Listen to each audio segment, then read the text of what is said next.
I turned 25 the same day my family pretended I did not exist, while my twin was being toasted under string lights and champagne. I was collapsing on my kitchen floor alone. Then the 911 operator said something that made my blood run cold. "Your sister already called and told us you were lying." I did not understand how she could have known until I realized the birthday gift was not a gift. It was a plan. I am Isla Mitchell, and I turned 25 the same day my family pretended I did not exist. The world came back to me in a rush of noise and blinding white light. I was not in my kitchen anymore. I was not staring at the linoleum floor, gasping for air that refused to enter my lungs. I was strapped to a narrow stretcher, the vibration of the road humming through the thin mattress and rattling my teeth. A plastic mask was pressed tight against my face, forcing cold, dry oxygen down a throat that felt like it had been scrubbed with steel wool. My hands were shaking uncontrollably, a violent tremor that had nothing to do with the cold, and everything to do with the massive dose of epinephrine currently coursing through my bloodstream. My chest heaved. Every breath was a battle, a conscious effort to expand ribs that felt locked in a vice. The siren wailed above me, a muffled scream that sounded exactly how I felt on the inside. A face appeared in my field of vision. It was a paramedic, young, with tired eyes and a name tag that read, Evan Cross. He was checking the monitor to my right, his brow furrowed in concentration. He noticed my eyes were open and his expression softened just a fraction. "You are okay," Evan said, his voice raised to be heard over the siren and the road noise. "We are taking you to Cedarvale Medical Center. Your airway is open. Your vitals are stabilizing. Just try to breathe with the machine." I wanted to nod, but my head felt too heavy. I wanted to speak, to ask him why my skin felt like it was burning and freezing at the same time, but the mask made talking impossible. I just stared at the ceiling of the ambulance, watching the lights streak past the small windows like shooting stars. Evan leaned in closer, holding a clipboard. He looked hesitant, like he was debating whether or not to ask me the next question. "Isla," he said, pronouncing my name carefully. "We need to notify someone. Is there an emergency contact? A parent? A spouse?" I felt a bubble of hysterical laughter rise in my chest, but it came out as a choked wheeze.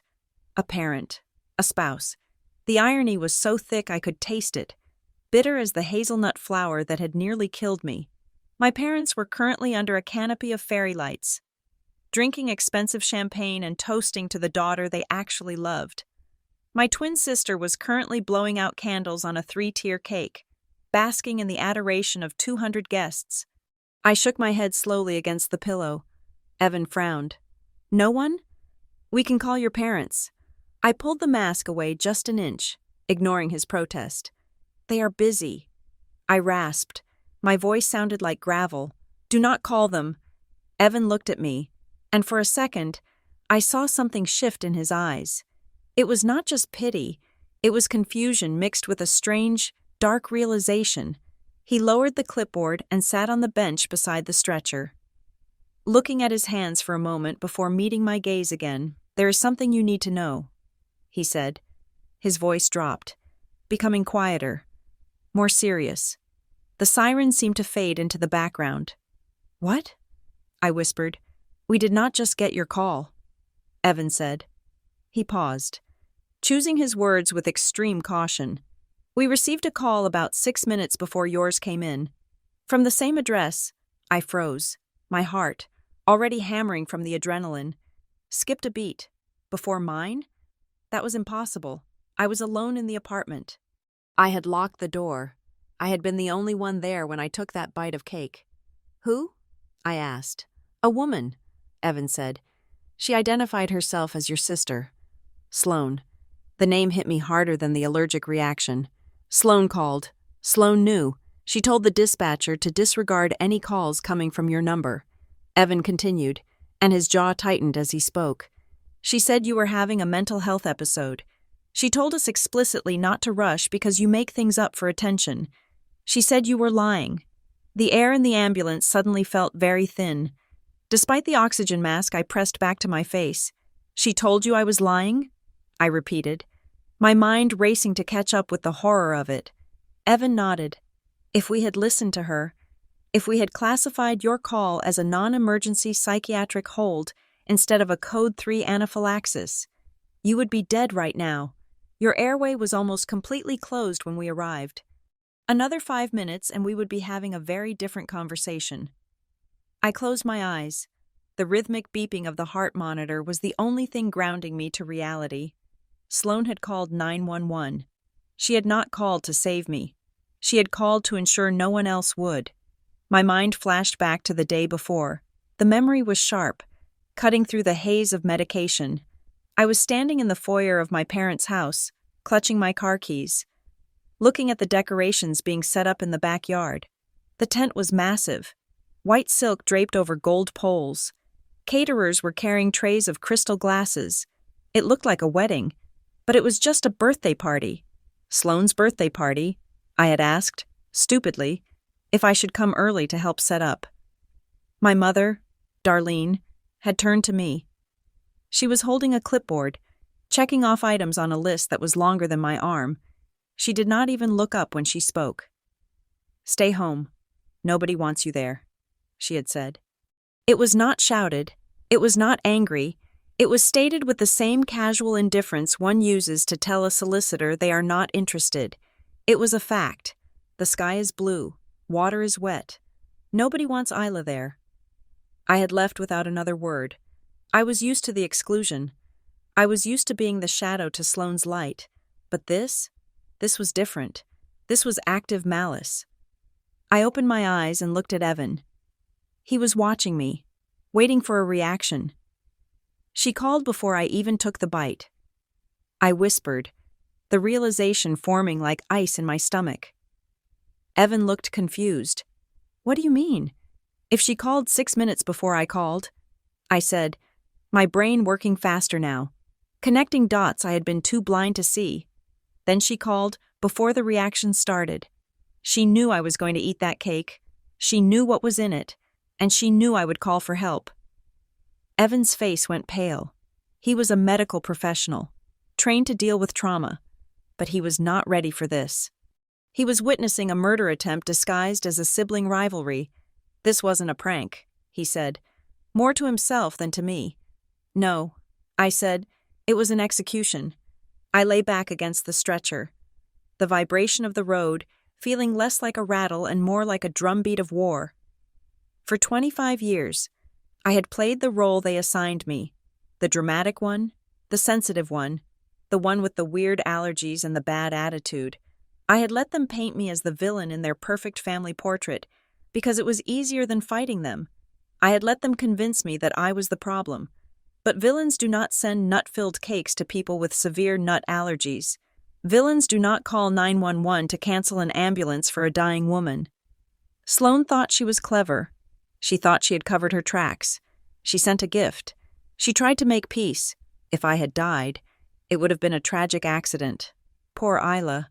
She forgot to check the label. Poor Isla. She was always so careless.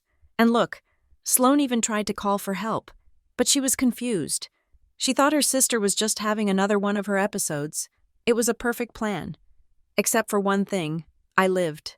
I looked at the ceiling of the ambulance, and for the first time in my life, I did not feel sad about my family. I did not feel that aching, hollow longing for my mother's approval or my father's attention. That part of me had died on the kitchen floor. The part of me that survived was cold. It was hard, and it was incredibly focused. If they wanted a story about a crazy, unstable daughter, I would give them a story, but I would not be the one breaking down. I looked over at Evan. "Keep that log," I said. "The call log. Do not lose it." He nodded solemnly. "I will. I promise." Good. I closed my eyes again, but this time not to sleep. I was plotting. But to understand how we got here, to this cold ambulance and this shattered family, you cannot just look at the cake. The cake was just the ending, the weapon. To understand the motive, you have to go back. You have to understand the dynamic of the Caldwell family, a structure built entirely on lies, image, and the absolute destruction of anyone who threatens that image. Let me take you back 4 weeks ago, before the party, before the cake, back to the day my grandmother, the only person who ever really saw me, collapsed in her garden. That was the day the dominoes started to fall. That was the day I stopped being a daughter and started being a liability. Listen to me closely. If you are sitting there right now, maybe in your car, maybe in your bedroom with the door locked, and you feel like you are invisible in your own house, I need you to stay with me. If you have ever been told you are too much, or not enough, or that you are remembering things wrong, do not click away. Because what I am about to tell you is not just a drama, it is a roadmap. They tried to erase me. They tried to silence me. But the thing about the truth is that it is like a fire. You can try to bury it. You can try to stomp it out. But if you give it enough oxygen, it does not just burn, it explodes. And I am holding the match. My life in Briar Hollow, Ohio, was small by design. At 25 years old, I had curated a world that felt safe, manageable, and largely silent. I lived in a one-bedroom apartment on the second floor of a brick building that smelled perpetually of old radiator heat and floor wax. It was not luxurious. The faucet in the bathroom dripped a rhythm that kept me company on sleepless nights, and the view from my window was just the brick wall of the bakery next door. But it was mine.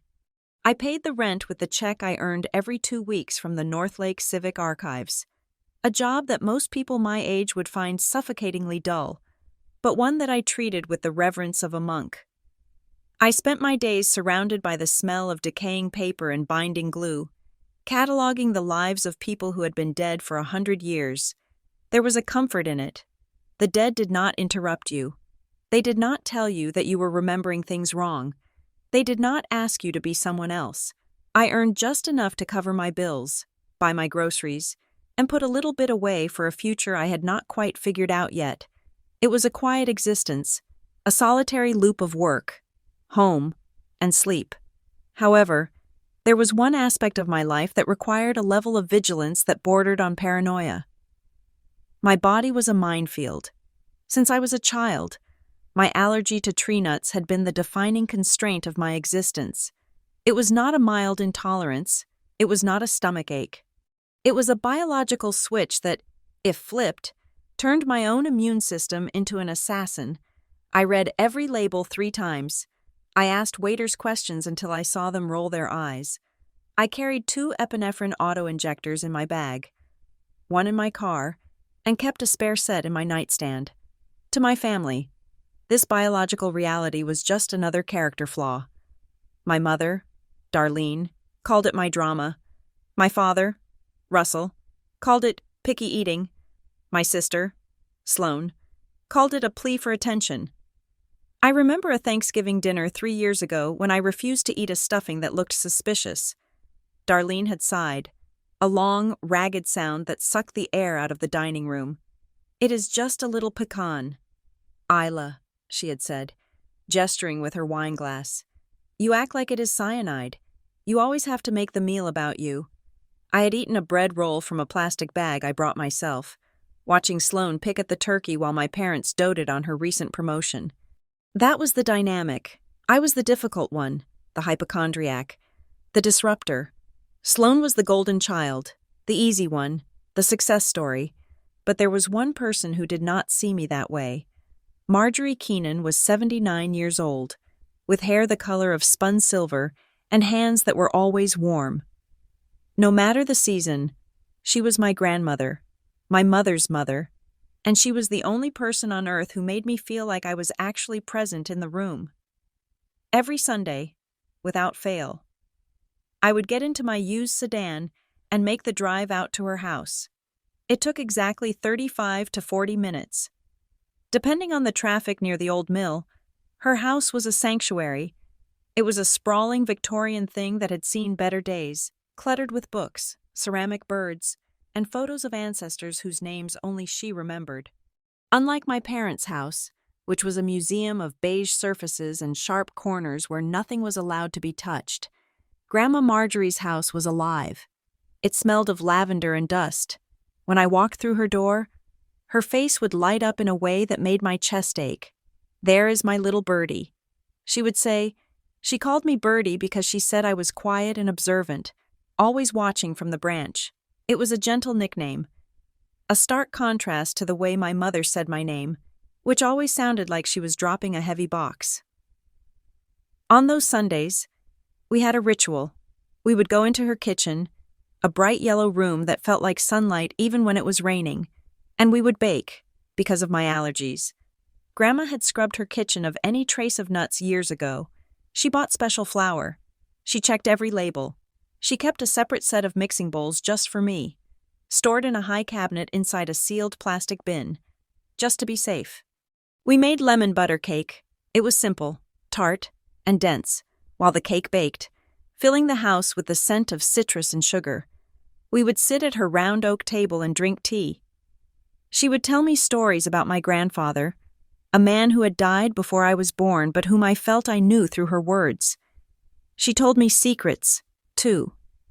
She told me about the time she almost left my grandfather for a jazz musician in New Orleans. She told me about the investments she had made quietly over the decades, money that nobody in the family knew about because, as she put it, Darlene would just buy more ugly furniture with it. "You are the only one who listens. Birdie," she told me once, her hand resting over mine. "Your mother hears what she wants to hear. Sloane hears what she can use, but you listen to what is actually said." I cherished those Sundays. They were the fuel that got me through the week. They were the proof that I was lovable. Then came that Tuesday. I was at the archives, wearing white cotton gloves and carefully turning the pages of a municipal ledger from 1912. The room was silent, save for the hum of the dehumidifier. My phone buzzed on the desk. I ignored it at first, assuming it was a spam call, but then it buzzed again immediately, and a third time. I stripped off a glove and looked at the screen. It was not a number I recognized, but the caller ID said Cedar Vale Medical Center. My stomach dropped. I answered, my voice small in the quiet room. "Hello? Is this Isla Mitchell?" a woman's voice asked. She sounded brisk, professional, but tight. "Yes, this is the emergency department at Cedar Vale. Your grandmother, Marjorie Keenan, has been brought in. She suffered a massive stroke. You are listed as her emergency contact." The world tilted on its axis. The ledger, the archives, the smell of old paper vanished. All I could hear was the rushing of my own blood. "I am coming," I said. "I am coming right now." I did not even clock out. I grabbed my bag and ran. The drive to the hospital was a blur of red lights and panic. I drove with my hand gripping the steering wheel so hard my knuckles turned white. "Please," I whispered to the windshield. "Please do not go. Not yet. You are all I have. I beat everyone there." When I sprinted into the waiting room, breathless and wild-eyed, the receptionist directed me to the ICU. I found her in a room at the end of the hall. She looked so small in the bed. Wires and tubes snaked out from under the sheets, connecting her to machines that beeped and hissed with a terrifying regularity. Her face was slack, her eyes closed. The silver hair that she always kept so neatly pinned was spread loose against the pillow.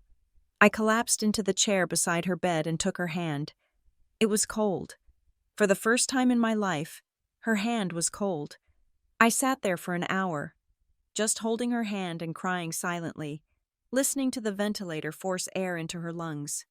I told her about my day. I told her I loved her. I begged her to wake up. Then, the performance began. I heard the click of heels in the hallway before I saw them. My mother swept into the room, followed closely by my father and Sloane. Darlene was wearing a black dress that looked suspiciously appropriate for mourning, as if she had grabbed it from a section of her closet reserved for tragedies. "Oh, Mother!" she gasped. Rushing to the other side of the bed, she did not touch Grandma. She just hovered over her, clasping her hands to her chest in a gesture of theatrical despair. Russell stood by the door, looking uncomfortable, his hands shoved deep into his pockets. He looked at the monitor, then at the window, anywhere but at the woman in the bed. And then there was Sloane. My twin walked in, looking like she had just stepped out of a magazine shoot. Her makeup was flawless. She was wearing a tailored blazer and holding her phone. She did not look at Grandma. She looked at me. "You are here," she said. It was not a greeting. It was an accusation.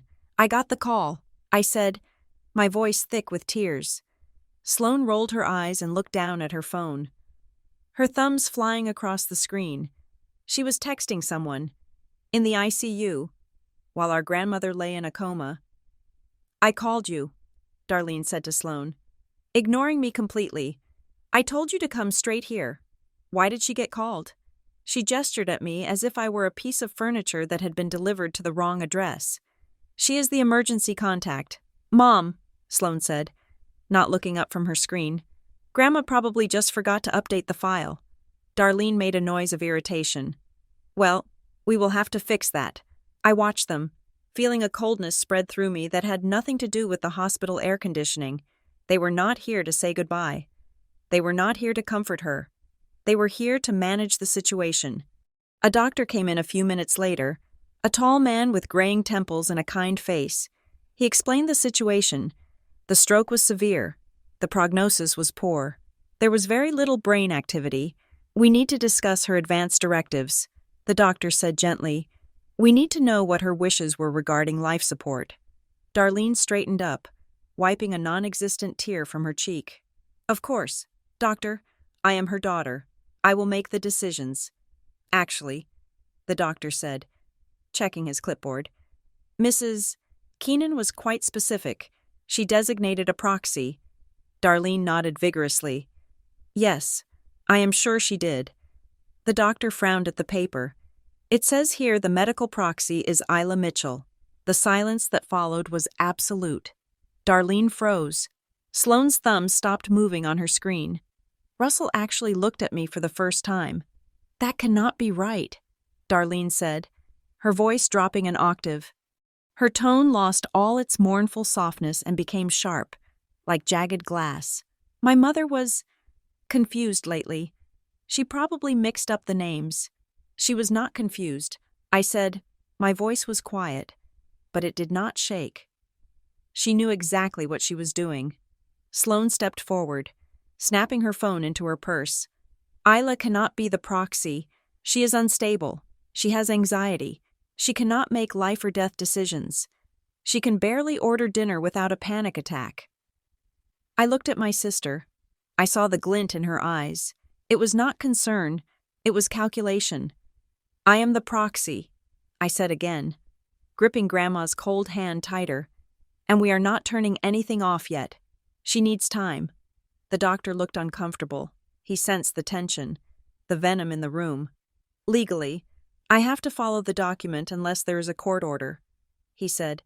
Darlene turned to the doctor, flashing a tight, terrifying smile. "Can you give us a moment alone with family?" The doctor nodded and backed out of the room. As soon as the door clicked shut, the atmosphere changed. Darlene dropped the grieving daughter act entirely. She leaned over the bed, not to kiss her mother, but to glare at me. "You are going to sign that authority over to Sloane," Darlene hissed. "You are not equipped for this, Isla. Do not be selfish. I am not doing it," I said. Sloane sighed. A loud, bored sound. "Just give it up. Isla, you know you're going to mess it up. You always do." I stood my ground for 3 hours. I sat in that chair and refused to move. I refused to sign anything. I refused to leave Grandma alone with them. Eventually, they left, citing the need to go home and change, to make calls, to eat. They left me there to keep the vigil they did not want to keep. But before they left, something happened, something small. But it stuck in my brain like a splinter. I had gone to the small restroom inside the ICU room to splash water on my face. The door was thin. I heard Darlene speaking to a nurse who had just come in to check the vitals. "Excuse me," Darlene asked, her voice low. "Did my mother mention anything about papers or a lawyer before she went under?" "No, ma'am," the nurse replied. "She was unconscious when she arrived." "And her personal effects?" Darlene pressed. "Her purse? Her keys? Security has them locked up," the nurse said. I stood in the bathroom, water dripping from my chin, staring at my reflection in the mirror. My mother was standing over her dying mother, and she was not asking if she had been in pain. She was not asking if she had been scared. She was asking about keys. She was asking about papers. I opened the door and walked back out. Darlene jumped slightly, then smoothed her dress. "We are leaving," she announced. "Call us if anything changes." I watched them walk out. Sloane did not even look back. I sat back down in the chair. The room was dim now. The only light came from the monitors. I looked at Grandma's face. "They are worried." "Bertie," I whispered to her, "they are not sad. They are worried." I realized then that this was not just about a medical proxy. It was not just about control. They were looking for something, or they were hiding something. I drove home that night at 2 a.m. My body exhausted, but my mind wide awake. The apartment felt colder than usual when I walked in. I locked the door and engaged the deadbolt, then checked it twice. I sat on my couch in the dark, thinking about the look on Sloane's face when the doctor said my name. It was fear. For a split second, underneath the arrogance and the makeup, my twin sister had looked terrified, and my mother asking about the keys. They thought Grandma was going to die without waking up. They were counting on it. I lay down on my bed, staring at the ceiling. I realized that the grief I felt for my grandmother was a clean, sharp pain. But the feeling I had about my family was something else entirely. It was a heavy, churning nausea. I was not just the black sheep anymore. I was the obstacle. I was the one standing between them and whatever it was they wanted from Marjorie Keenan. And as I drifted into a fitful sleep, I had a sinking feeling that they would not let me stand there for long. I did not know then how far they would go. I did not know about the party. I did not know about the cake. But I knew one thing. The war had started, and I was the only soldier on my side. 3 days after the incident in the intensive care unit, my phone vibrated against the wood of my nightstand. It was a sound I had not heard in months, at least not from that specific source. The screen lit up with a notification from a group chat titled The Caldwells. It was a digital graveyard where family connection went to die, usually reserved for obligatory holiday wishes or passive-aggressive reminders about thank you notes. But today, it was a command. Family meeting, 10 a.m, my house, do not be late. There was no question mark. There was no inquiry into my schedule, my work hours, or my emotional state following the collapse of the woman who was essentially my mother. It was a summons. My mother, Darlene, did not send invitations. She issued subpoenas. I stared at the screen, my thumb hovering over the keypad. I wanted to type that I was working, that I had shifts at the archives to cover, that I was exhausted from sleepless nights worrying about Grandma Marjorie. But I knew it would not matter. If I did not show up, they would make decisions without me, and right now, with Grandma's life hanging in the balance, I could not afford to be absent. I called out of work, lying to my supervisor about a family emergency. In a way, it was the truth. My family was the emergency. I drove to my parents' house in a state of high anxiety. The house was a sprawling colonial in the wealthiest part of town, sitting on a manicured lawn that looked like it had been cut with nail scissors. It was a house that demanded admiration but refused comfort. As I pulled into the driveway, I saw Sloane's convertible already parked there, gleaming under the morning sun like a freshly polished blade. When I walked inside, the temperature dropped. Darlene kept the house at a frigid 68 degrees year-round, ostensibly to preserve the antique furniture, but I always suspected it was to keep people from staying too long. The living room was arranged like a courtroom. My mother sat in her high-backed velvet armchair, positioned squarely in the center of the rug. She was wearing a structured blazer and holding a folder. Her posture rigid, her face composed into a mask of serious business. To her right, lounging on the cream-colored sofa with one leg crossed elegantly over the other, was Sloane. She held a mug of coffee with both hands, looking for all the world like the relaxed, grieving granddaughter. And then there was my father, Russell. He stood in the corner by the bookshelf, studying the spines of books he had never read. He was present, but only physically. He was the bailiff, there to enforce order but stripped of any real power. I took the only available seat, a stiff wooden chair that had been pulled in from the dining room. It was lower than the others, forcing me to look up at them. The psychological staging was not subtle. "We need to talk about the situation." Darlene began without preamble. She did not ask how I was. She did not offer me coffee. "I assumed we were talking about Grandma," I said. Keeping my voice steady, "I called the hospital this morning. Her vitals are stable, but there is no change in consciousness." Darlene waved her hand dismissively, as if I were boring her with the weather report. "We know the medical status, Isla. We need to talk about the management of that status. Specifically, the proxy situation." I felt the muscles in my neck tighten. "Here it comes." "What about it?" I asked.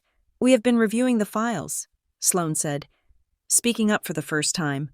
Her voice was smooth, like warm syrup, but there was a metallic tang underneath. "And Mom and I agree that the current arrangement is illogical. It is what Grandma wanted." I countered, "It is in writing. Documents can be outdated." Darlene interjected sharp and fast. "Mother was elderly. She was declining. She made that decision years ago, before she understood the complexities of her estate. She made it 6 months ago." I corrected her. "I was there when she notarized it." Darlene's eyes narrowed. "The point is, Isla, you are not suited for this kind of pressure. We are talking about life support. We are talking about complex financial interaction with the hospital billing department. You work in a library. I work in archives," I said. "And I know her medical history better than anyone in this room. I know she is allergic to penicillin. I know she takes beta blockers for her arrhythmia. I know she wants to be kept on a ventilator for at least 14 days before any discussion of withdrawal. Do you know any of that?" I looked at Sloan. She blinked, caught off guard for a fraction of a second, but then she smiled. A pitying, condescending smile. "Isla, look at you," Sloan said softly. "You are shaking right now." I looked down at my hands. They were trembling slightly, a reaction to the adrenaline and the sheer hostility in the room. "You cannot even take care of yourself," Sloan continued, her voice dripping with fake concern. "You have panic attacks if a waiter brings the wrong breadbasket. You carry around a bag of medicine just to survive lunch. How are you supposed to manage a medical crisis when your own body is a walking disaster?" It was a low blow, weaponizing my medical condition to paint me as incompetent. It was a classic Caldwell move. "My allergies do not affect my judgment," I said, my voice rising. "But your drama does," Darlene snapped. She slammed the folder shut on her lap. "You are emotional. Isla, you always have been. You are uncontrollable. We cannot have you making scenes at the hospital, crying over every little fluctuation on a monitor. It is embarrassing, and it is not what Mother would want. She would want the person she chose." I said, "Russell, tell her," Darlene commanded, not looking away from me. I turned to my father. He looked at me, his eyes sad and watery, and then looked at the floor. "It might be better." "Isla," he mumbled, barely audible, just to keep the peace. "Your mother and sister, they know how to handle the administrative side. Even you?" I looked back at Darlene. She looked triumphant. "I am not signing it over," I said. Darlene sighed, a sound of profound disappointment. "We expected you to be difficult. That is why we are prepared to petition for emergency guardianship if necessary. We can prove you are unfit. We can use your medical records. Your history of anxiety. Do not make us do that to you." The threat hung in the air, heavy and cold. They were willing to drag me through court, to publicize my private medical history, just to get control of Grandma's care. Or rather, to get control of whatever Grandma was hiding. I realized then that arguing was pointless. They had the money, they had the united front, and they had the will to destroy me. I needed to regroup. I needed to be smarter. "Fine, I lied. I will think about it." Darlene nodded, as if my capitulation was the only possible outcome. "Good. Now, on to the second matter." She opened the folder again and pulled out a glossy sheet of paper. "Sloane's 25th birthday is next week," Darlene announced. I stared at her. My grandmother was in a coma, potentially dying, and we were pivoting to party planning. "We are going ahead with the celebration," Darlene said. "Life must go on, and we cannot let our grief paralyze us. It is what Mother would have wanted." She handed the paper to me. It was a mock-up of an invitation, gold foil lettering, cream cardstock. The venue was the backyard, but it was being transformed by a high-end event planner. "We are keeping it intimate," Darlene said. "Just family and close friends. About 200 people. 200 people was not intimate. It was a gala." I looked at the date. It was our birthday. Not just Sloane's. Ours. I looked up at Darlene. "What about me?" Darlene paused. She looked at me with a blank expression, as if I had asked a question in a language she did not speak. "What about you?" "It is my birthday too," I said. Darlene exchanged a look with Sloane. A look that said, "Here she goes again. Isla, this party is for Sloane," Darlene said slowly, as if explaining to a toddler why they cannot touch the stove. "Sloane has had a very successful year. She got the promotion. She is engaging with the community. This is a celebration of her achievements. And you," Sloane added, leaning forward, "you are in mourning. You are so upset about Grandma. It would look incredibly tacky for you to be partying right now. Would it not?" I felt the blood drain from my face. They were trapping me. If I agreed to the party, I was heartless for ignoring Grandma's condition. If I complained, I was jealous of Sloane. "So I am not invited?" I asked. Darlene clasped her hands together. "It is better if you sit this one out," she said. Then she delivered the line that would echo in my head for the rest of my life. She looked me dead in the eye, her face devoid of any maternal warmth, and spoke clearly. "Stay home, Isla. Nobody wants you there." The silence that followed was deafening. The clock on the mantel ticked. My father shifted his weight. Sloane smirked behind her coffee mug. "Nobody wants you there." It was the truth they had been dancing around for 25 years. I was the spare. I was the error. I stood up. My legs felt numb. "Is that it?" I asked. "Yes," Darlene said, turning her attention back to her papers. "Unless you have any other outbursts you need to get out of your system." I looked at the invitation on the table. Sloane Caldwell's 25th birthday. My name was nowhere. I did not exist. I walked to the door. I did not say goodbye. I did not slam the door. I just walked out into the bright, blinding sunshine, feeling like I had been hollowed out with a spoon. I got into my car and drove. I did not go back to work. I drove to my apartment, walked inside, and locked the door. I sank down onto the floor of my entryway, pulling my knees to my chest. "Nobody wants you there." I closed my eyes and let the tears come. They were hot and angry. I cried for the little girl who just wanted her mom to look at her. I cried for the teenager who was always compared to the golden twin. And I cried for the woman who was now completely alone. But as the tears dried, a thought surfaced. Grandma Marjorie.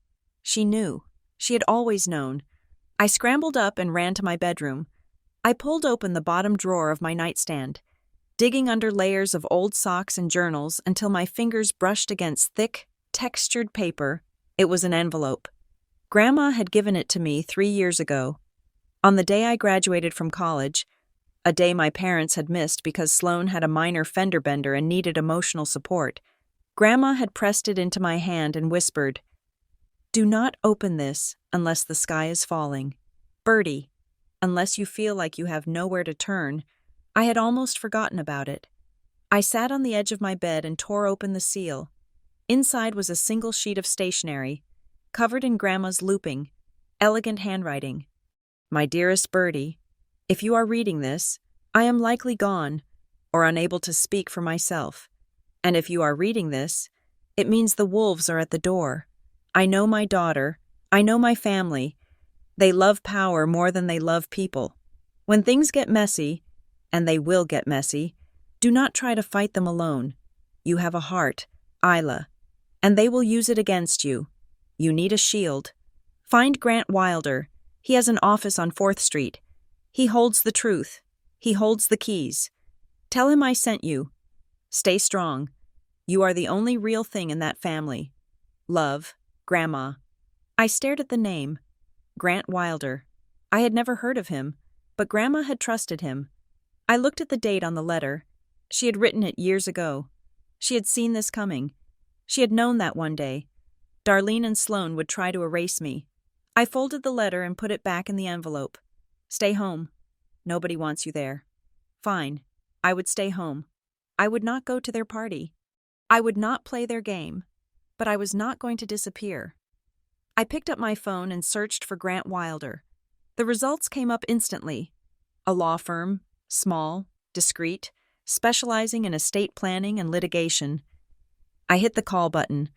My hand was not shaking anymore. Darlene thought she had crushed me. She thought she had discarded me like a piece of trash.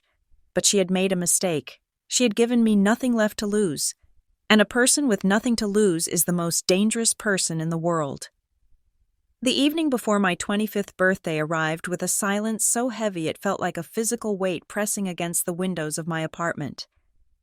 I had spent the day attempting to distract myself with chores, scrubbing the grout in the bathroom tile until my fingers were raw and reorganizing my bookshelf by color. It was a pathetic attempt to drown out the noise in my head. The relentless knowledge that across town, a team of caterers was currently setting up tables for a party I was explicitly forbidden from attending. Around 7 o'clock. The sun began to dip below the horizon, casting long, bruised shadows across my living room floor. I had just heated up a bowl of leftover vegetable soup for dinner, a solitary meal for a solitary occasion, when I heard a soft thud against my front door. It was not a knock. It was too muffled. Too singular. It sounded like something being placed, not a demand for entry. I froze, spoon halfway to my mouth. My building was secure, or at least it was supposed to be. You needed a key fob to get into the main lobby. Deliveries were usually left downstairs near the mailboxes. I walked to the door and peered through the peephole. The hallway was empty. The motion sensor light, which flickered on whenever someone stepped off the elevator, was dark. I unlocked the deadbolt and opened the door slowly, keeping the chain engaged just in case. There was no one there. The hallway was silent, smelling faintly of the neighbors' cooking, but looking down, resting on my welcome mat, sat a box. It was exquisite. That was my first thought. It was a square box, wrapped in cream-colored textured paper that looked like linen. A thick silver satin ribbon was tied around it in a perfect, professional bow. It looked like something you would see in a high-end bridal magazine, or perhaps a jewelry commercial. It did not look like it belonged on the frayed carpet of my hallway. I unhooked the chain and stepped out, looking left and right. The elevator indicator showed it was resting on the ground floor. The stairwell door was shut. Whoever had dropped this off had vanished like a ghost. I picked up the box. It was heavy, substantial. Tucked under the ribbon was a small, heavy card in a matching cream envelope. I carried it into my kitchen and set it down on the counter. My heart was beating a strange, uneven rhythm. I rarely got gifts. I certainly never got gifts that looked like this. I slid the card out of the envelope. The handwriting was familiar. Sharp, angular, with exaggerated loops. Sloane's handwriting. The message was short. Happy 25th. Sis, I have been distant. I want to make it right. Sloane. I stared at the ink. I read the words over and over again. I want to make it right. It was a sentence I had waited 25 years to hear. And yet, reading it now, under the fluorescent hum of my kitchen light, it did not feel like relief. It felt like a trap. Sloane did not apologize. Sloane did not admit fault. Sloane did not make things right. She made things go her way. The sudden pivot from the cruelty of the family meeting to this elegant gesture was jarring. It was as if a wolf had suddenly knocked on the door and offered to mow the lawn. I pulled the ribbon. It unspooled with a satisfying silken sound. I lifted the lid. Inside sat a cake. It was a small, round confection, maybe 6 inches across, frosted in a flawless, pale lavender buttercream. Delicate sugar violets were arranged in a crescent moon shape on top. It was beautiful. It was sophisticated. But it was the gold foil sticker on the side of the box that made my breath hitch in my throat. Lark and Lily Patisserie. Certified nut-free kitchen. I gripped the counter edge. Larkin Lily. I had not thought about that place in years.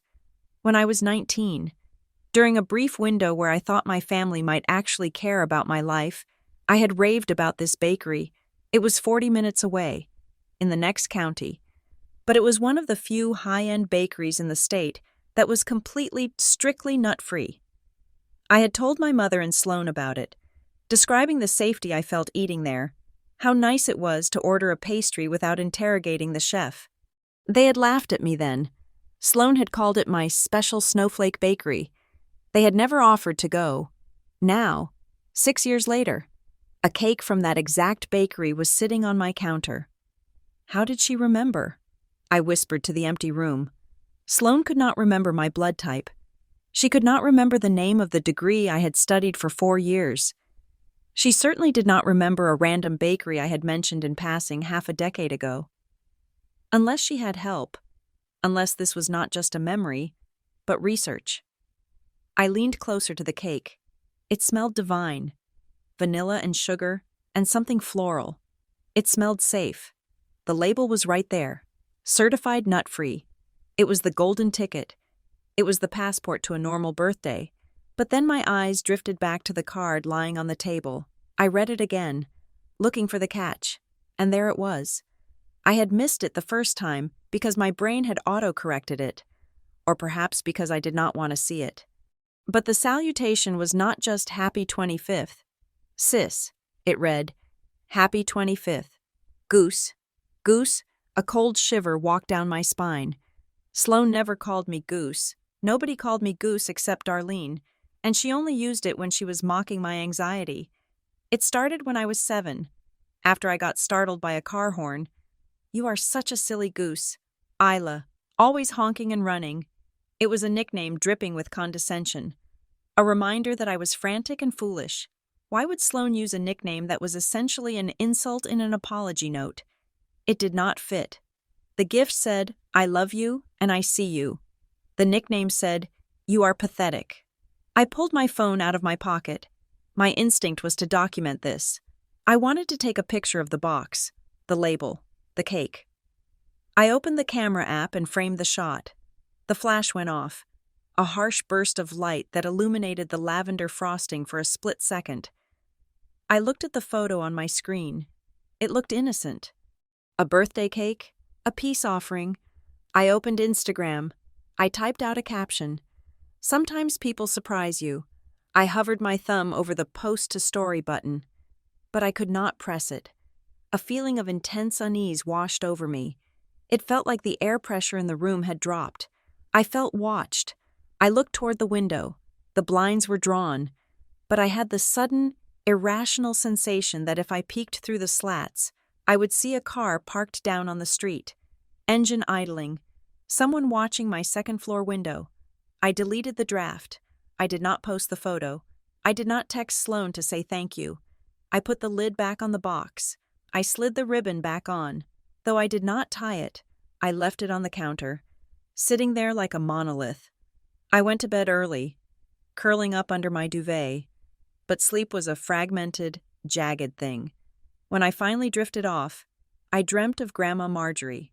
The dream was vivid, hyper-realistic in the way that nightmares often are. I was in her kitchen, the yellow one that always smelled of lemons. But in the dream, the kitchen was cold. The windows were frosted over with ice. Grandma was standing by the oven. She was wearing her favorite floral apron, but her face was pale, her eyes wide and dark. She was not speaking. She was just looking at me with an expression of profound sorrow. Grandma? I asked in the dream. Are you okay? She did not answer. She slowly raised her arm and pointed. Her finger was shaking. She was pointing at her kitchen table. On the table sat the cream-colored box. The silver ribbon was writhing like a snake. I stepped toward it. No, Grandma mouthed. No sound came out, but I saw the word clearly. No. I reached for the box in the dream. I wanted to see what was inside. Grandma slammed her hand onto the counter. The sound was like a gunshot. It startled me so bad I woke up gasping, sitting bolt upright in my dark bedroom. My heart was hammering against my ribs. My sheets were tangled around my legs. The clock on my nightstand read 6 in the morning. It was today. It was my birthday. The silence of the apartment was absolute. I picked up my phone, hoping, praying for a notification, a text from my dad, a message from a cousin, anything. The screen was blank. No messages, no missed calls. I opened social media. My feed was already flooded. Sloane had reposted stories from her friends. Happy birthday to the Queen. Can't wait for tonight. Best night of the year. There were photos of the setup in my parents' backyard. The tent was up. It looked magical. There were floral arrangements that must have cost thousands of dollars. I scrolled and scrolled. There was not a single mention of me. It was as if I had been cropped out of the family photo, pixel by pixel, until nothing remained but the background. I put the phone down. The isolation hit me then. A physical ache in the center of my chest. It was a hollowness that demanded to be filled. I got out of bed and walked into the kitchen. The box was still there on the counter. The morning light hit the silver ribbon, making it gleam. I stared at it. It was the only thing in the world that acknowledged it was my birthday. It was the only physical proof that I existed, that I was a sister, a daughter, a person worthy of a gift. The suspicion from the night before began to fade, eroded by the overwhelming tide of loneliness. Maybe I was reading too much into the nickname. Maybe Darlene had helped Sloane write the card, and Darlene used the nickname out of habit. Maybe they really were trying, in their own broken, dysfunctional way. And the cake, it was from Lark and Lily. It was safe. It was nut-free. The label said so. A bakery like that would not make a mistake. They were professionals. I walked over to the counter. I lifted the lid again. The smell of vanilla wafted up, sweet and inviting. It smelled like the Sundays in Grandma's kitchen. It smelled like love. I no longer wanted to be the suspicious, paranoid daughter. I didn't want to be the drama. I wanted to be the girl who could accept a peace offering. I wanted to believe that my twin sister, on the day we shared, had felt a sting of guilt and sent me something sweet. I went to the drawer and pulled out a fork. I didn't bother with a plate. I didn't bother lighting a candle. I stood there in my pajamas, alone in my quiet kitchen, holding the fork like a small reminder to myself. Just one bite. I told myself, I needed it. I needed to taste the sweetness. I needed to take part in the ritual of my own birth, even if I was doing it alone, quietly, in secret, with a cake sent by people who had told me to stay away. Just one bite. Just to feel like I still belong in the story. Just to feel remembered. I lowered the fork. The frosting yielded softly beneath the tines. I cut a neat triangular piece, making sure to catch a touch of the sugar violet. I lifted it toward my lips. If I had known then what I know now, I would have thrown that box out the window. I would have set fire to it. But I was hungry, not for food, but for connection, and hunger makes you do dangerous things. I opened my mouth and took the bite. I sat on the cold linoleum of my kitchen floor, the glow of my phone screen illuminating the darkness like a digital hearth. I had not turned on the overhead lights. I did not want to see the emptiness of my apartment in full clarity.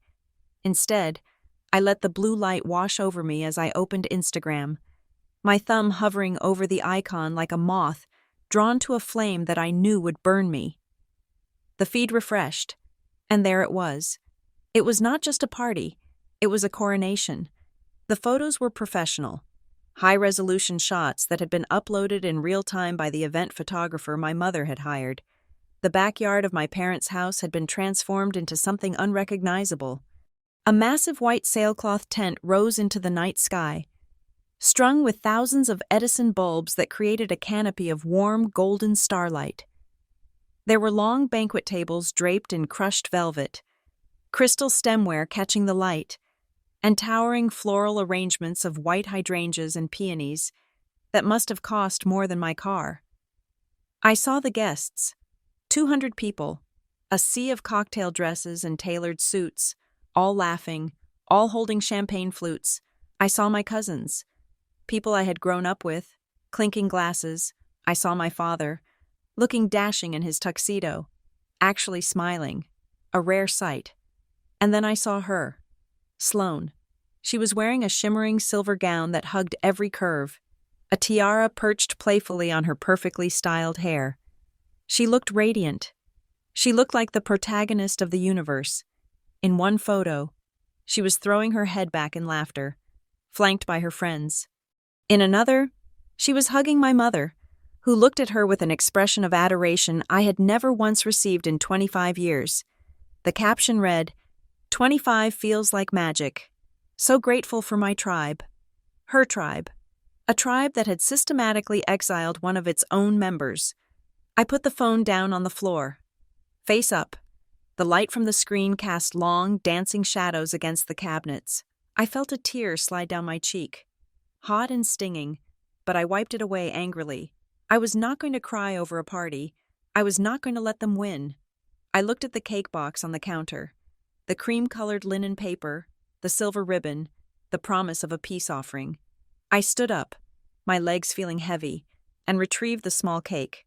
I brought it down to the floor with me. It felt more appropriate down here, at ground level. I went to my junk drawer and found a single, half-burned birthday candle left over from a power outage months ago. I jammed it into the center of the lavender frosting. I struck a match. The smell of sulfur flared briefly, masking the scent of the vanilla. I lit the candle. The tiny flame flickered, casting a small circle of orange light in the blue-lit kitchen. "Happy birthday to me," I whispered. My voice cracked. It was the saddest sound I had ever heard. I picked up the fork. I had already carved out the piece. I looked at the flame one last time, blew it out, and watched the wisp of gray smoke curl up toward the ceiling fan. Then, I took the bite. The first sensation was sugar. It was an explosion of sweetness, the buttercream smooth and rich against my tongue. It tasted like expensive vanilla bean and high-quality dairy. For a split second, I felt a wave of relief. It was good. It was safe. Sloane had actually done something nice. But then, the sweetness receded. Underneath the vanilla, underneath the sugar, there was something else. A second wave of flavor hit the back of my palate. It was earthy. It was toasted. It was rich and distinct. It was hazelnut. I froze. The fork clattered to the floor, bouncing with a sharp metallic ring that echoed in the silence. My brain tried to reject the information. No, I thought. The box said nut-free. The label said lark and lily. It is just a flavoring. It is artificial. It is safe. But my body knew better. My body was a biological alarm system that had been honed for 25 years. And the alarm was already screaming. A prickly heat started at the back of my neck, spreading instantly to my scalp and down my chest. It felt like I'd been dipped in nettles. My tongue, which seconds ago had been tasting sugar, suddenly felt too large for my mouth. It tingled, a violent, vibrating numbness that spread to my lips. I spit the cake out into my hand, wiping my mouth frantically with the sleeve of my pajama top. "Get it out!" I screamed internally. "Get it out!" I scrambled to my feet, but the room tilted. A wave of dizziness hit me so hard I had to grab the counter to keep from falling. My heart, usually a steady drum, broke into a gallop. It was beating so fast it felt like a bird trapped in my ribcage, fluttering against the bone. My breath hitched. I tried to inhale, but the air felt thick, like I was trying to breathe through a wet towel. My throat was closing. It was not a gradual tightening. It was a sudden, violent clamping down of the muscles, anaphylaxis. I knew the drill. I had practiced this scenario 1,000 times in my head. Do not panic. Locate the epinephrine. Inject. Call 911. I stumbled toward the living room where my purse was hanging on the coat rack. My vision was starting to blur at the edges. A dark vignette creeping in. I could hear the blood rushing in my ears, a whooshing sound like the ocean. I grabbed my bag and dumped it onto the floor. Keys, wallet, lip balm, receipts, everything scattered across the carpet. I saw the bright orange case. My rescue, my lifeline. I grabbed the plastic case, my fingers clumsy and numb. I popped the lid open. It was empty. I stared at the plastic molding inside the case. There was no auto-injector. It was just a hollow shell. The air in my lungs seemed to vanish completely. I gasped. A high-pitched, strident sound that terrified me. Where is it? I always kept two. I checked them every morning. I was obsessive about it. I had checked them yesterday. I knew they were there. I shook the bag again, turning it inside out. Nothing. The nightstand. I thought, the backup. I tried to run to the bedroom, but my legs were failing me. I crawled, dragging myself across the carpet. The itching was unbearable now, a fire under my skin. My face felt tight, swollen, like a balloon about to burst. I reached the nightstand and tore the drawer open. I swept my hand through the contents. Empty. The space where I kept the backup box was vacant. A cold horror, sharper than the lack of oxygen, pierced through the panic. Someone had been here. Someone had removed them. This was not an accident. This was not a mistake at the bakery. This was a sanitization. I was dying, and I had been disarmed. I rolled onto my back, gasping for air that would not come. I needed help. I needed paramedics. My phone. I had left it in the kitchen. I dragged myself back. It felt like miles. The hallway stretched out like a tunnel. Gray spots were dancing in my vision now. I could hear a wheezing sound, a desperate, mechanical rattle, and realized with horror that it was coming from my own throat. I reached the kitchen. I pulled the phone down from the counter. My fingers were so swollen I could barely unlock the screen. I tapped the emergency button. 911, call. I pressed the phone to my ear, gasping, drool escaping from the corner of my mouth because I could not swallow. 911. What is your emergency? A female voice asked. She sounded calm, detached. I tried to speak. Help. Anaphylaxis. Address. LP. I wheezed. The sound was barely a whisper. Guy, ma'am? The operator said. Can you speak up? Bree? Hall? Ow. I forced the words out, fighting the closing vice in my throat. I recited my address, the numbers coming out as strangled gasps. 4, 2, 6, Elm. There was a pause on the line, a pause that lasted too long. Wait, the operator said. Her tone changed. It shifted from professional urgency to confusion. Is this Isla Mitchell? Yes, I choked out. The operator sighed. I could hear the click of a keyboard. Miss Mitchell, we just received a call from a Sloan Caldwell regarding this address. My heart stopped. Sloan, she called? I gasped. Yes, the operator said. She stated that you might be calling. She informed us that you are currently experiencing a mental health crisis and that you have a history of making false emergency calls for attention. The room spun. The darkness at the edges of my vision rushed inward. No, I wheezed. No, Poi. Son. She was very specific.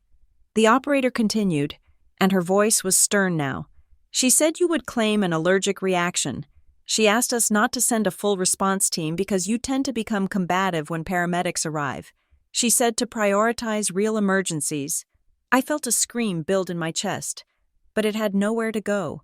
My airway was the size of a coffee stirrer. She told them I was lying. She told them I was crazy. She had called before I even took the bite. She knew. She knew exactly when I would eat it. She knew exactly what would happen, and she had blocked the exit. It is real. I rasped, tears streaming down my swollen face. Please, die. Ing. The desperation in my voice must have cut through the script Sloan had given them, or perhaps the sound of my strider, the high-pitched whistle of a closing windpipe, was too distinct to ignore. Stay on the line, the operator said, sounding uncertain now. I am dispatching a unit, but just try to calm down. Miss Mitchell, panic makes it feel like you cannot breathe. It is not panic. I wanted to scream. It is hazelnut flour. I dropped the phone. I could not hold it anymore. My hands were useless claws. I slumped against the cabinets, my head hitting the wood with a dull thud. I looked at the candle. It was still smoking slightly. This was it. This was how I died. On the floor of a rental apartment, framed as a liar by the sister who was currently drinking champagne in my honor, The narrative was perfect. Isla had an episode. Isla went too far this time. It was a tragic accident caused by her own instability. I closed my eyes. The darkness was heavy. It was pulling me down. I stopped fighting. I stopped trying to pull air in. It hurt too much. Then, a noise, a pounding on the door, heavy, urgent. Fire department, open the door. I could not answer. I could not move. A loud crash followed, wood splintering, the sound of the door being kicked in, heavy boots on the floor, voices, shouting, in the kitchen. Suddenly, hands were on me, gloved hands, rough but efficient. I opened my eyes one last time. A face was hovering over me, a man. He had dark hair and eyes that looked terrified. Evan Cross. He looked at me, then he looked at the cake on the floor, then back at me. He put a stethoscope to my chest. He listened for 1 second. "This is not a panic attack," he yelled to his partner. "No air movement. Stridor is audible without auscultation. She is in stage 4 anaphylaxis. Get the epi, now."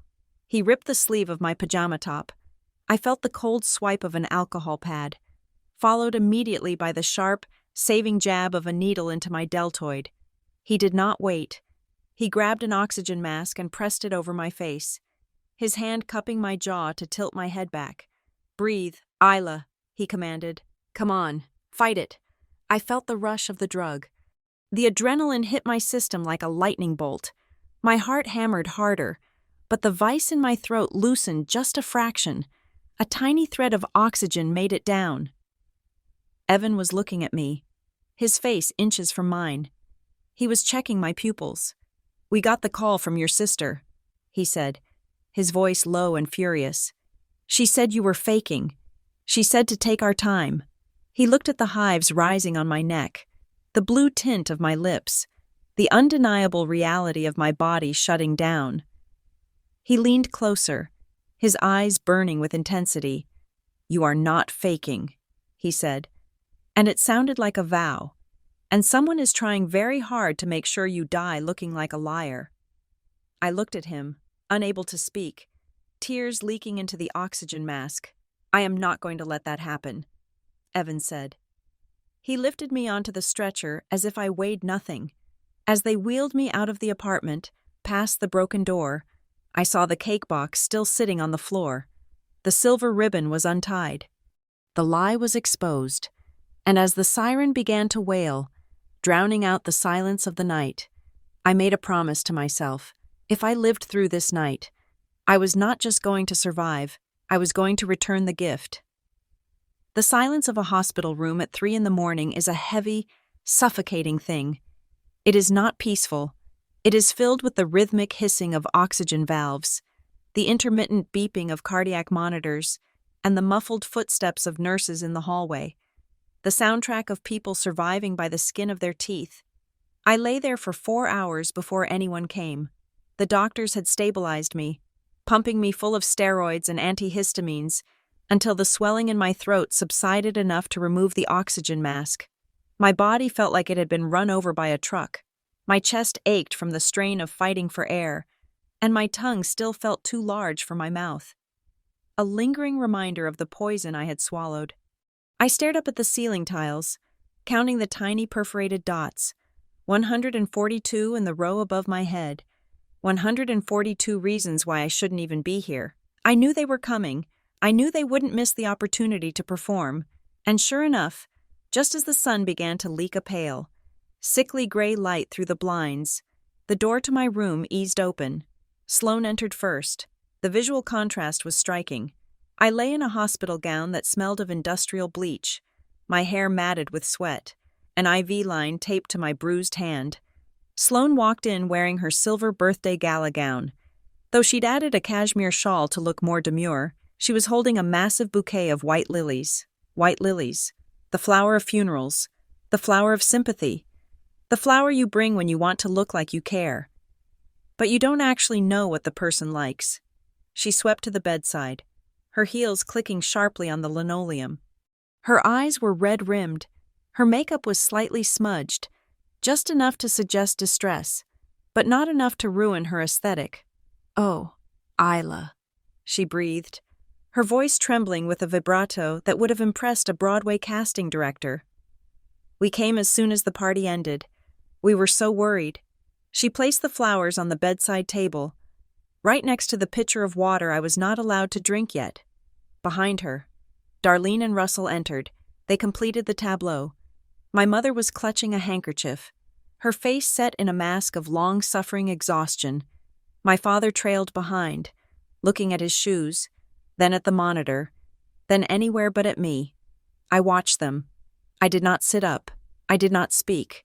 I just watched them with the cold, detached curiosity of a scientist observing a colony of insects. A nurse was in the room, checking my IV bag. Sloane noticed her immediately. This was her audience. "Is she going to be okay?" Sloane asked the nurse, her voice pitched high with anxiety. I felt so terrible when the paramedics called back. I called 911 the second I realized she was spiraling again. I blinked. Spiraling. The nurse looked up, offering a polite, professional smile. "She is stable now." It was a severe reaction, but we caught it in time.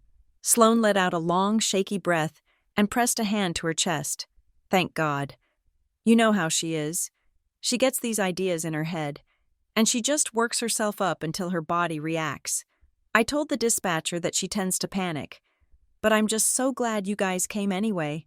I lay there, feeling the ice in my veins turn to absolute zero. She was doing it right in front of me. She was rewriting history while the ink was still wet. She was telling the medical staff that my anaphylaxis was psychosomatic, that I had worked myself up into a throat-closing state. She was planting the seed that I was an unreliable narrator of my own body. Darlene stepped forward, resting a hand on Sloane's shoulder. "It is okay, Sloane," Darlene said soothingly. "You did the right thing. You know Isla is sensitive. We all know how dramatic these episodes can be." She turned to look at me, her eyes cold and hard as flint. "Really, Isla," Darlene said, her voice dropping to that disappointed mother tone. "On your sister's birthday? You could not have just gone to sleep? You had to make a scene?" I looked at her. I looked at the woman who had given birth to me. She was not relieved I was alive. She was annoyed that my near-death experience had interrupted her evening. I felt a flash of the old Isla, the one who would have cried, who would have screamed, who would have begged them to believe me. It was the cake. The cake had nuts. I did not make this up. But that Isla was gone. That Isla had died on the kitchen floor. The new Isla knew that screaming would only validate their story. If I yelled, I was the hysterical daughter. If I cried, I was the unstable one. So I did the one thing they did not expect. I smiled. It was a small, weak smile, but it reached my eyes. I looked directly at Sloane, then at Darlene. "Thank you," I whispered. My voice was raspy, like sandpaper over stone. Sloane froze. Her hand, which had been reaching out to pat my arm, stopped in midair. She blinked, confused. "What?" she asked. "Thank you," I repeated, keeping my eyes locked on hers. "Thank you for coming. Thank you for the flowers. They are beautiful." I saw the glitch in her programming. She had come here ready for a fight. She had come here ready to defend herself against accusations, to gaslight me into submission. She was not ready for gratitude. I turned to Darlene, "And I am sorry I ruined the night." "Mom," I said, infusing my voice with as much genuine-sounding remorse as I could muster. "You are right. I should have been more careful. I must have imagined the label." Darlene narrowed her eyes. She was studying me, looking for the sarcasm, looking for the trap, but I gave her nothing. I lay there, looking small and frail and compliant. "Well," Darlene said, smoothing her dress, looking uncertain for the first time, "as long as you admit it, we just want you to be safe, Isla. But you have to stop seeking attention in these dangerous ways. We are just glad you are okay. Sis," Sloane added, recovering her composure. Though her smile was tight, she leaned down to kiss my forehead. I smelled the champagne on her breath. I smelled the expensive perfume, and underneath it, I smelled the rot. "Rest up," Sloane whispered against my skin. "We will handle the bill." They stayed for 10 more minutes, performing their roles for the nurses, and then they left. They swept out of the room like a storm passing through, leaving behind the scent of lilies and lies. As soon as the door clicked shut, I dropped the smile. My face went slack. I stared at the door, my heart rate monitor picking up speed. Beep, beep, beep, reflecting the rage that was boiling in my blood. They thought they had won. They thought they had silenced me. I closed my eyes and waited. An hour later, the door opened again. I tensed, expecting them to return. But the footsteps were different, heavier, rubber soles, not heels. I opened my eyes. Evan Cross stood in the doorway. He was not in his uniform anymore. He was wearing jeans and a gray hoodie, looking like a regular guy, except for the intensity in his eyes. He looked tired. His shift must have ended hours ago. "Can I come in?" he asked quietly. I nodded. He walked into the room, checking the hallway behind him before closing the door. He did not bring flowers. He was carrying a brown paper bag, the kind you get from a grocery store, but he held it carefully, with both hands. He pulled a chair close to the bed, ignoring the social distance my family had maintained. He sat down and looked at me. "How is the throat?" he asked. "It feels like I swallowed broken glass," I rasped. He nodded grimly. "That tracks. You were closed up tight. Isla, another 2 minutes and I would have had to cut your trachea." He paused, looking down at the bag in his lap. "I went back to your apartment," he said. I stiffened. "You did?" "I told the cops I needed to retrieve your insurance information for the report," he said, "but that is not what I was looking for." He reached into the bag and pulled out a clear plastic evidence bag. Inside sat the cream-colored box. The silver ribbon was loose. The lid was slightly askew. "I saved the cake," he said, "and I saved the box." I stared at the box. It looked so innocent in the plastic bag. "Sloane told the dispatcher you were lying," Evan said, his voice hard. "She said you pretend to have allergies, but I saw your reaction. That was a massive dose of allergen. That was not cross-contamination. That was a direct hit." He turned the bag over so the side of the box was facing me. I looked at the gold foil sticker. Lark and Lily Patisserie, nut-free. "It says nut-free," I whispered. Maybe the bakery made a mistake." Evan shook his head. "That is what I thought too. At first, but then I looked closer." He pointed to the corner of the gold sticker. "The light in your kitchen was dim," he said. "And you were excited. You probably did not notice. But look at the edge here." I leaned forward. Straining against the IV line, I saw it. The bottom right corner of the gold sticker was slightly lifted. It wasn't flush against the box. There was a tiny ridge, a shadow that suggested thickness. "It is a sticker on top of a sticker," Evan said. He reached into his pocket and pulled out a pair of tweezers. He carefully opened the evidence bag, slid the tweezers in, and clamped down on the corner of the gold label. "Watch," he said, with slow surgical precision. He began to peel the Lark and Lily sticker back.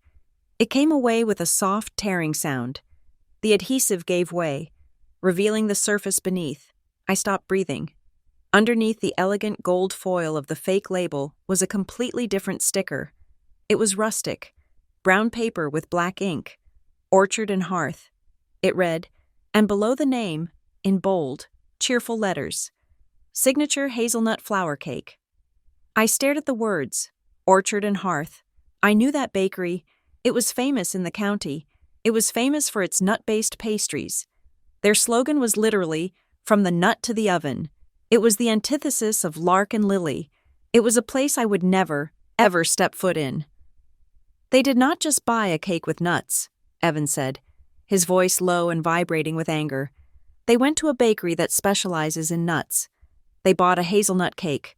And then they went to the trouble of getting a label from your safe bakery and pasting it over the warning." He looked up at me, and his eyes were dark. This was not a prank. Isla. This was not a "let's scare her" moment. I looked at the label. The truth of it settled over me like a shroud. Sloane had not just been cruel, she had been meticulous. She had driven to 2 different locations. She had acquired the safe label. How? By buying a cookie? By stealing it? Then she had bought the lethal cake. She had sat somewhere, maybe in her car, maybe at her kitchen table, and she had carefully aligned the safe sticker over the lethal one. She had smoothed it down. She had tied the ribbon.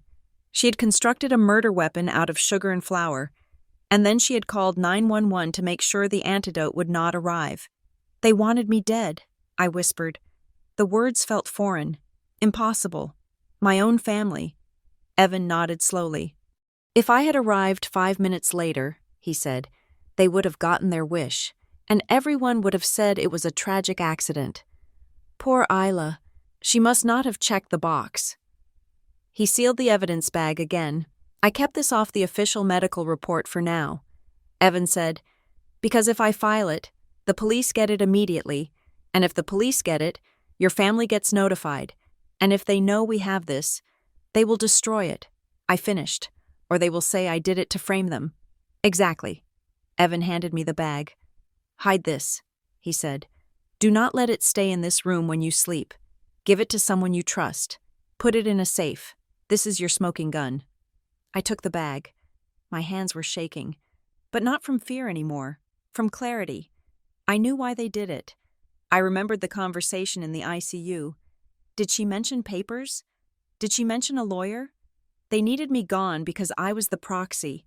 I was the one standing between them and Grandma's estate. They were not just greedy. They were desperate. Desperate enough to kill. I looked at Evan. Why are you doing this? I asked. You could lose your job. Evan looked at the floor, then back at me. I have a little sister, he said. She has epilepsy. If someone called 911 and told them to ignore her seizure, if someone tried to kill her... He did not finish the sentence. He stood up. I have to go, he said. My shift starts again in 8 hours. He paused at the door. Isla, he said. Yeah? Do not eat anything they bring you. Do not drink anything they pour.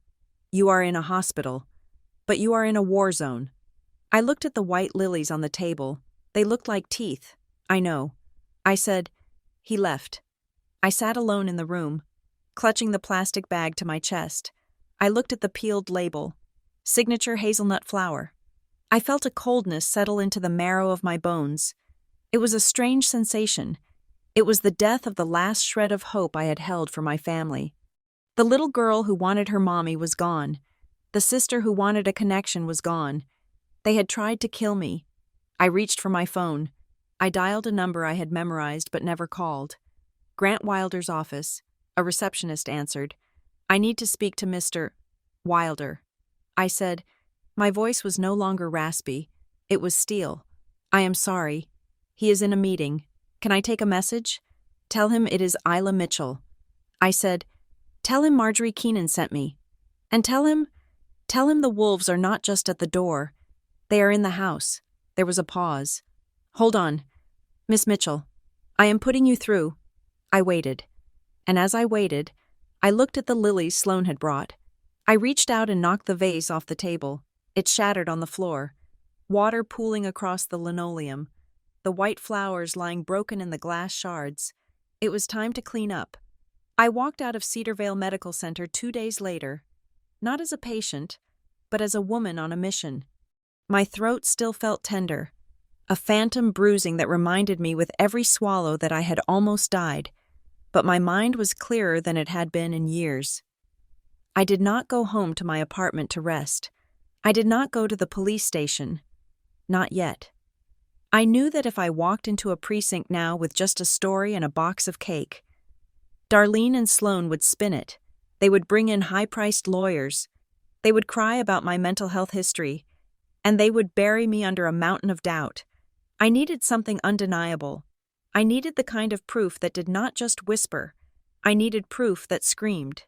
I drove to an industrial park on the edge of Northlake. Pulling up to a nondescript brick building with frosted glass windows, this was the office of Tess Morgan, Grant Wilder, the attorney my grandmother had told me to trust, had given me her name during a brief, encrypted phone call the day before. She is a digital forensics expert, Grant had told me. She does not just find data, she excavates it. If your family left a digital footprint, she will find the boot that made it. Tess Morgan was not what I expected. She was a woman in her 40s with sharp, intelligent eyes and a hoodie that read, "I read your email." Her office was a fortress of technology, servers humming in the corner, 3 massive monitors on her desk, and the air conditioning cranked down to Arctic levels to keep the machines cool. I sat down and explained everything. I told her about the cake. I told her about the 911 call. I told her about the label. Tess listened without interrupting. She did not look shocked. She did not offer sympathy. She just took notes on a tablet. Her face unreadable. When I finished, she leaned back. "Physical evidence is good." Tess said, "The cake is a solid start, but in domestic cases, especially with premeditation, the real story is always in the comms. People get arrogant. They think deleting a text makes it go away. They think a private cloud is a vault. It is not. It is a window." She turned to her keyboard. "We need access." Tess said, "Do you share a phone plan? A cloud account? Anything?" I hesitated. We had been on a family plan years ago, but I had moved to my own account when I turned 22. However, there was something else. The family cloud. I said, "My mother, Darlene, was a control freak of the highest order. 10 years ago, she had set up a shared cloud account for the entire family. She insisted we all back up our photos and messages to it so she could preserve our memories. In reality, it was so she could snoop. She wanted to see who we were texting and where we were going. I had logged out of it on my personal devices years ago, unable to stand the invasion of privacy. But I knew Darlene. I knew her arrogance. She assumed I was too technologically inept to ever access it. And more importantly, she assumed she was untouchable. She would not have changed the password because changing it would require effort, and Darlene only expended effort when she had an audience. I remember the password. I told Tess.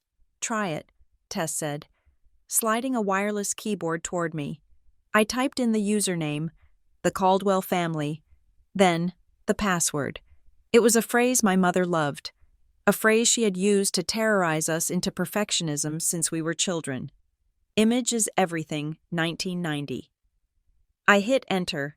The screen went black for a second, the little loading circle spinning. My heart hammered against my ribs. If she had changed it, if she had enabled 2-factor authentication on her new number, this was a dead end. The screen flashed white. A dashboard appeared. Folders, photos, backups. "We are in," Tess said, a small, shark-like smile appearing on her face. She immediately began running a script, her fingers flying across the keys. "We are not just looking, we are mirroring. I am going to pull a forensic image of this entire drive before she gets a login notification and shuts us out." As the data poured onto Tess's secure server, we started to dig. What we found was not just evidence, it was an autopsy of my family's morality. Tess pulled up the message logs first. Because Darlene had never disabled the sync feature on her iPad, which was connected to this cloud, every iMessage she sent and received was mirrored here. I saw a thread between Mom and Sloan. I felt a wave of nausea as I read the timestamps. They dated back 2 weeks. Sloan. Picked up the order from OH. Smells strong. Are you sure the sticker will cover it? Darlene. Yes. I got the LL label from a muffin box I bought yesterday. Just use a little glue stick on the edges. Make sure it looks seamless. Sloan. Okay. What time should I drop it? Darlene.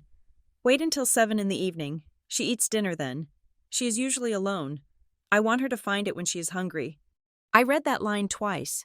I want her to find it when she is hungry. It was predatory.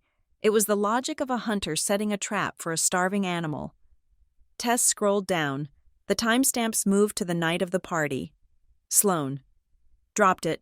She didn't answer the door. Left it on the mat. Darlene. Good. Now we wait. Remember the script. Sloan. I know. She is manic. She is faking. Darlene. Call the non-emergency line first if you have to. But 911 is better. It creates a record. Make sure you call before she does. Preempt the narrative. Sloan. Calling now. 7:05. I looked at Tess. My hands were trembling. They rehearsed it. I whispered, they actually rehearsed the 911 call. This is conspiracy to commit murder, Tess said, her voice flat and professional. This proves intent. They knew the cake was dangerous. They planned the timing to ensure you were alone, and they interfered with emergency services to delay treatment. But why? I asked, the question that had been haunting me since I woke up in the ambulance. Why go this far? They hate me. Sure. But murder? Follow the money. Tess said, it is always the money.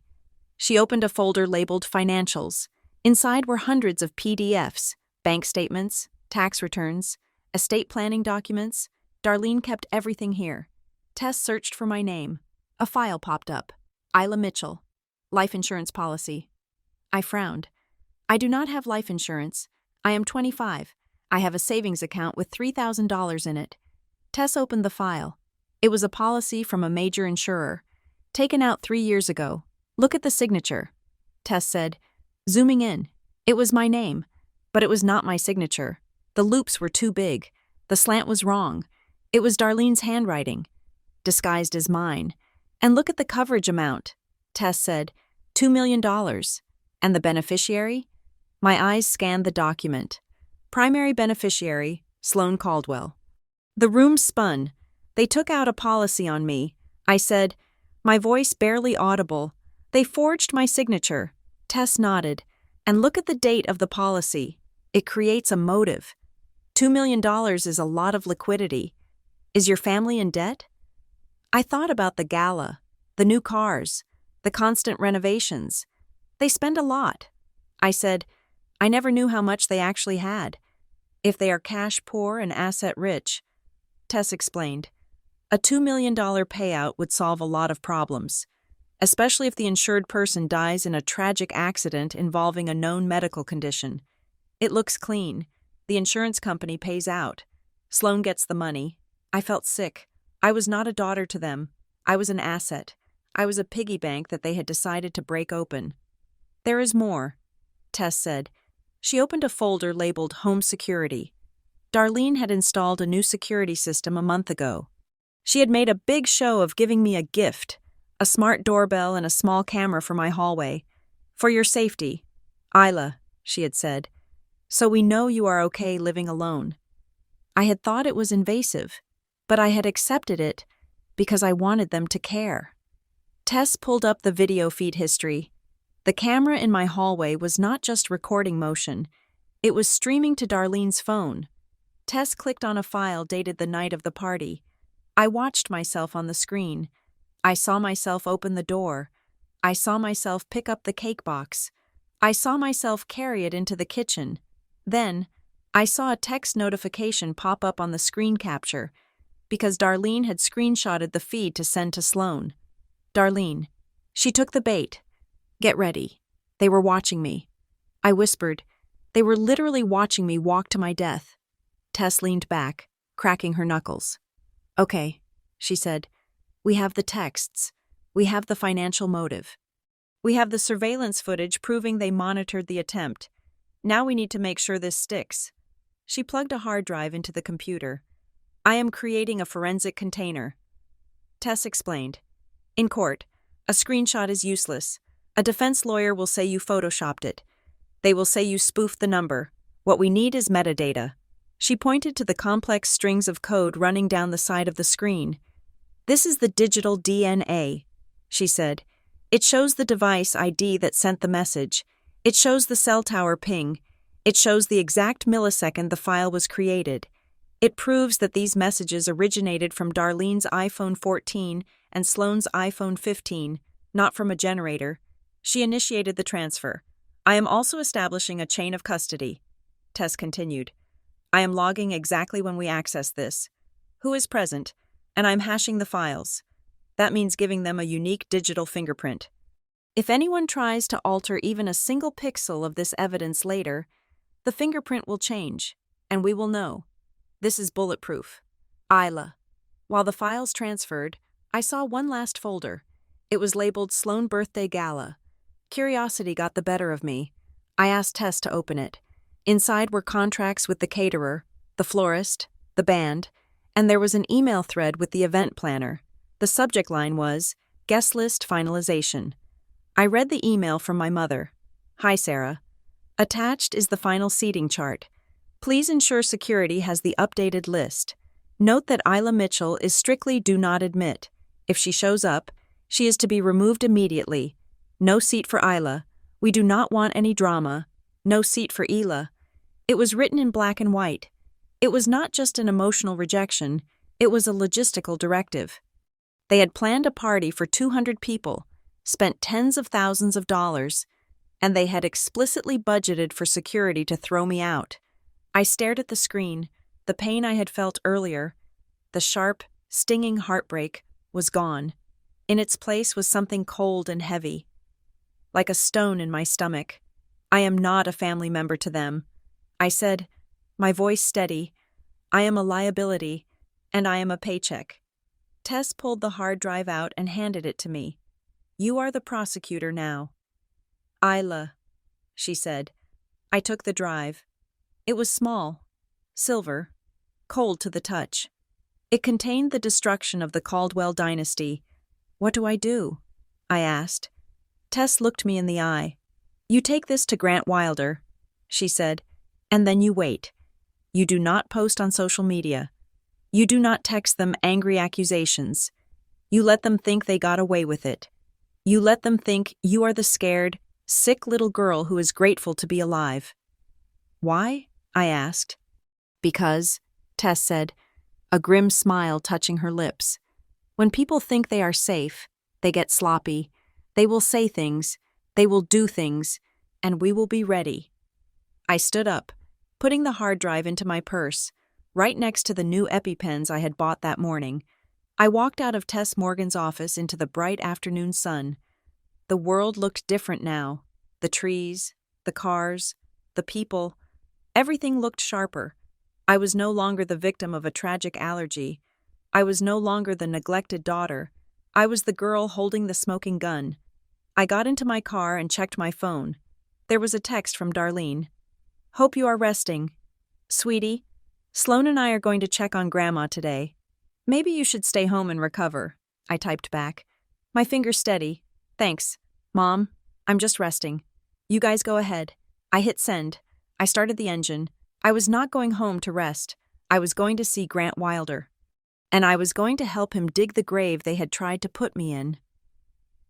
The phone call from Grant Wilder came exactly 40 minutes after I left Tess Morgan's office. I was sitting in my car in a parking lot, staring at the steering wheel, trying to calibrate my breathing. The digital evidence in my purse felt heavy, like a brick of lead. I had the proof of the crime, but I did not yet have the shield. When I answered, the voice on the other end was gravelly and deep. The kind of voice that sounded like it had been worn down by decades of arguing with juries. Isla Mitchell? He asked. Yes, I answered. This is Grant Wilder. Your grandmother left me a specific instruction. She said if you ever called me, or if you were ever in a position where your safety was compromised, I was to clear my schedule and see you immediately. I looked at the digital clock on my dashboard. Can I come now? My door is unlocked, he said. Grant Wilder's office was the antithesis of the sterile glass and steel skyscrapers my mother adored. It was located in a converted brownstone on 4th Street. Squeezed between a tailor shop and a bakery that smelled of yeast, the sign on the door was brass, tarnished just enough to look dignified. Wilder and Associates, Estates and Trusts. I walked inside. There was no receptionist. There was no sleek waiting area with abstract art. Instead, there were floor-to-ceiling bookshelves packed with legal texts that looked like they had not been moved since the Reagan administration. The air smelled of old paper, leather, and pipe tobacco. A door at the end of the hall opened, and Grant Wilder stepped out. He was a man in his 70s, wearing a tweed suit that had gone out of style 20 years ago and come back in. He had wild white eyebrows and eyes that were incredibly sharp. Isla, he said, extending a hand. You look like her, around the eyes. I took his hand. It was callous and warm. "Thank you for seeing me, Mr. Wilder. Come in," he said. "We have work to do." His office was small, cluttered, and intimate. He gestured for me to sit in a leather chair that groaned under my weight. He sat behind a massive oak desk, clasped his hands, and looked at me for a long moment. "Your grandmother was a remarkable woman," Grant said softly. "She was sharper than people gave her credit for, especially your mother." "She loved them," I said, feeling the need to defend her. "Even now, she loved them," Grant corrected gently, "but she did not trust them." He opened a drawer and pulled out a thick manila envelope. He placed it on the desk between us. "6 months ago, Marjorie came to see me," Grant began. "She was upset. She had been at a Thanksgiving dinner at your parents' house. She had gone to the guest room to lie down because of a headache, but the walls in that house are thin. She heard a conversation between Darlene and Sloane in the hallway." I felt a chill. What did she hear? Grant adjusted his glasses. She heard them discussing her timeline. They were debating whether it was worth renovating the pool house for her, or if they should just move her directly to a facility to save the equity in her home. Sloane apparently referred to her assets as stagnant capital. I closed my eyes. Stagnant capital. That was my grandmother to them. A pile of money that was taking too long to unlock. It broke her heart, Grant said, but it also woke her up. She realized that the people she was leaving her legacy to were not waiting for her to pass. They were tapping their watches. He tapped the envelope. So, she redrafted everything. He slid the papers out. "This is the last will and testament of Marjorie Keenan. Along with a revocable living trust, it supersedes all previous documents." He turned to the first page. "First, the house at Hawthorne Ridge. Your mother has had her eye on that property for years. She wants to subdivide the land, but Marjorie left the deed, free and clear, to you." I gasped. The house, the contents, and the land. Grant confirmed. He flipped the page, and the bulk of the liquid assets, stocks, bonds, the retirement accounts, are placed into a trust. You are the sole beneficiary of that trust. I stared at the numbers he was pointing to. It was not just a little money, it was life-changing money. It was enough to leave Briar Hollow. It was enough to start over anywhere in the world. "Why me?" I asked, my voice trembling.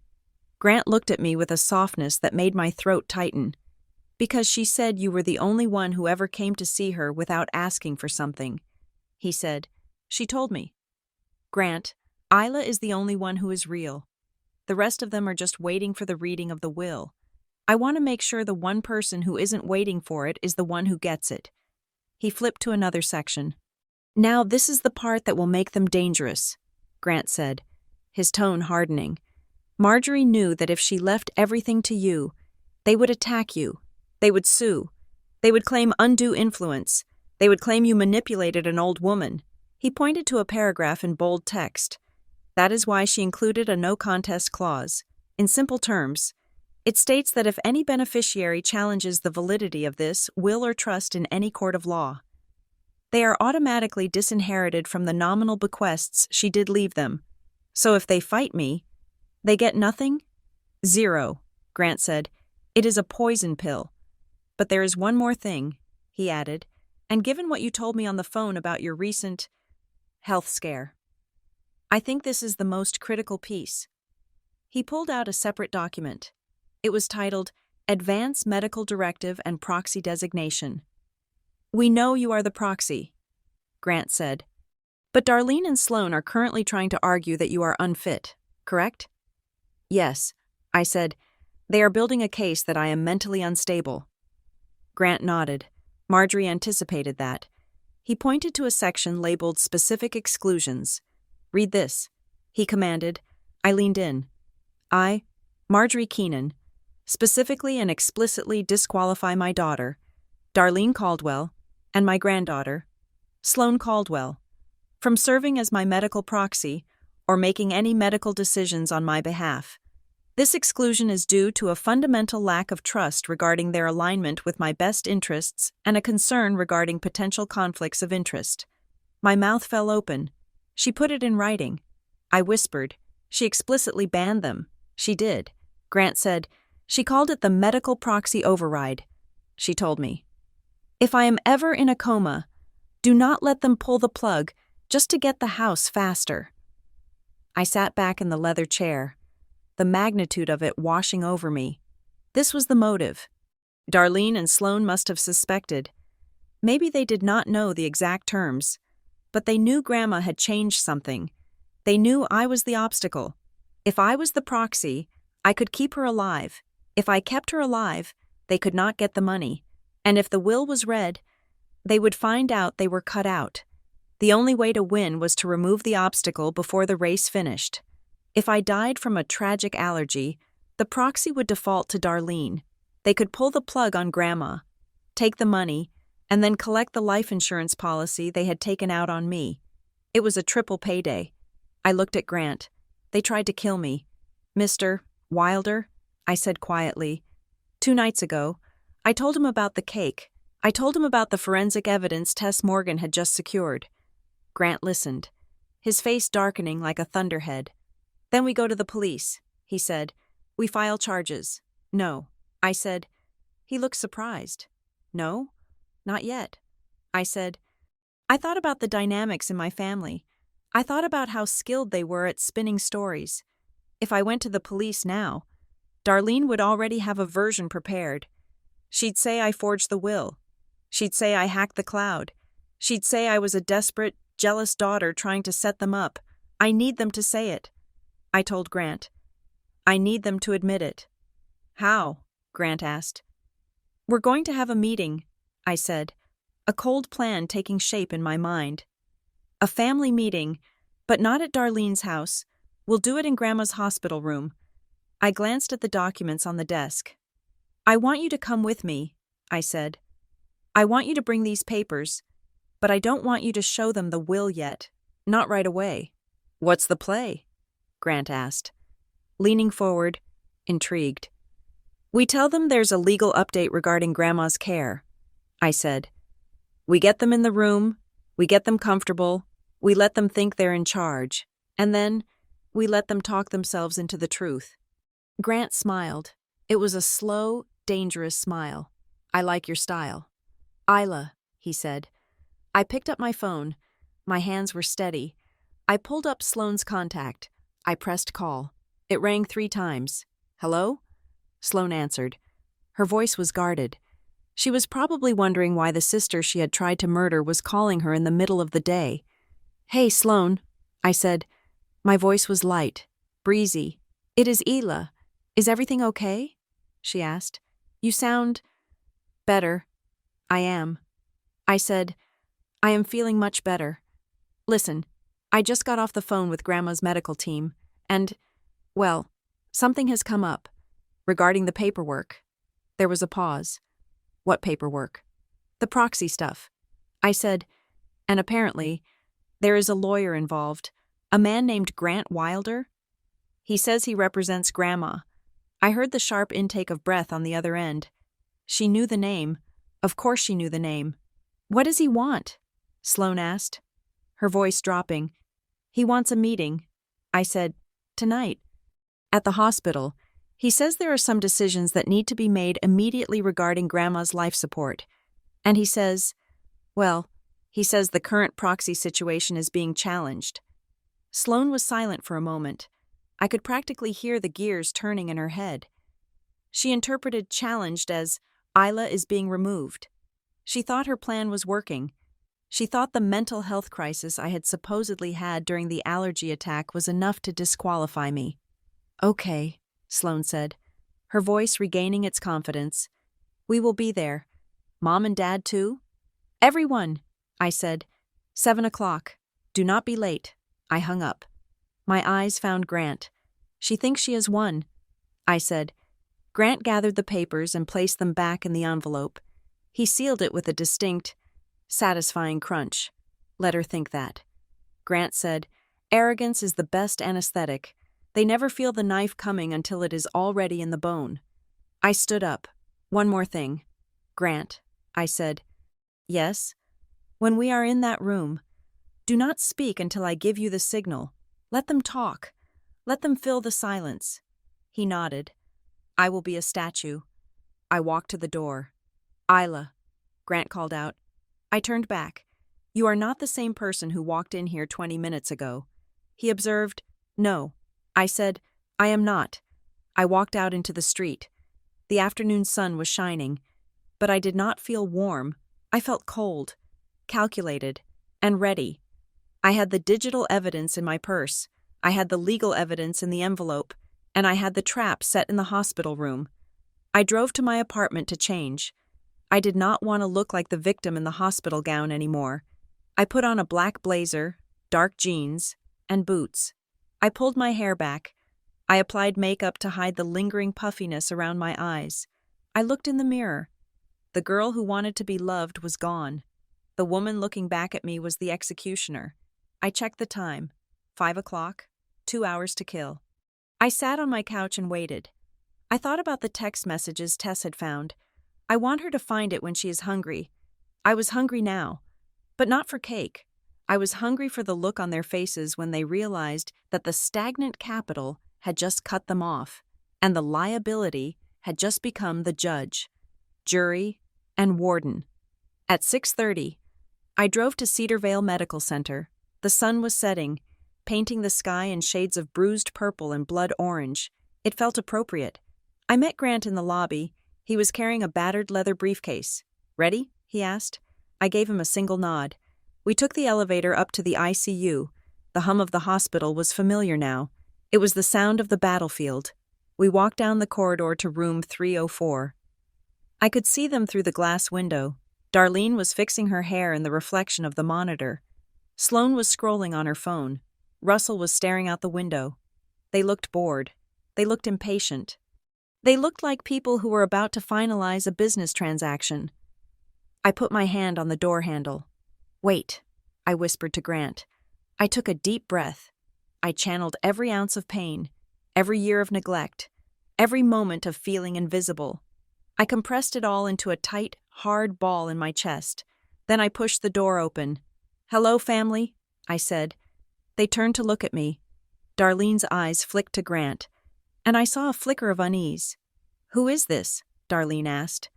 I stepped into the room, holding the door open for Grant. This is the end of the line.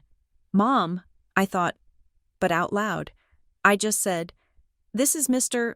Wilder, and he has some news that I think you are going to find very interesting." I walked to the foot of Grandma's bed. I looked at her sleeping face. "I am doing this for you, Bertie," I promised her silently, "and I am doing this for me." I turned to face them. "Shall we begin?" I asked. The hospital room, which had felt spacious enough when it was just me and the silence of my grandmother's coma, now felt like a pressurized cabin at 30,000 feet. It was 7 o'clock on the dot. Darlene had not just summoned the immediate family, she had cast a wider net. My aunts, uncles, and cousins, the Mitchells and the Caldwells, were squeezed into the corners of the room, standing against the walls like a Greek chorus waiting for a tragedy to unfold. I realized immediately why they were here. Darlene had invited them. She wanted witnesses. She was so confident that this meeting would result in my humiliation, in my removal as medical proxy, that she wanted an audience to see her triumph. She wanted the extended family to see unstable Isla finally stripped of her responsibilities so that she, the grieving and capable daughter, could take over.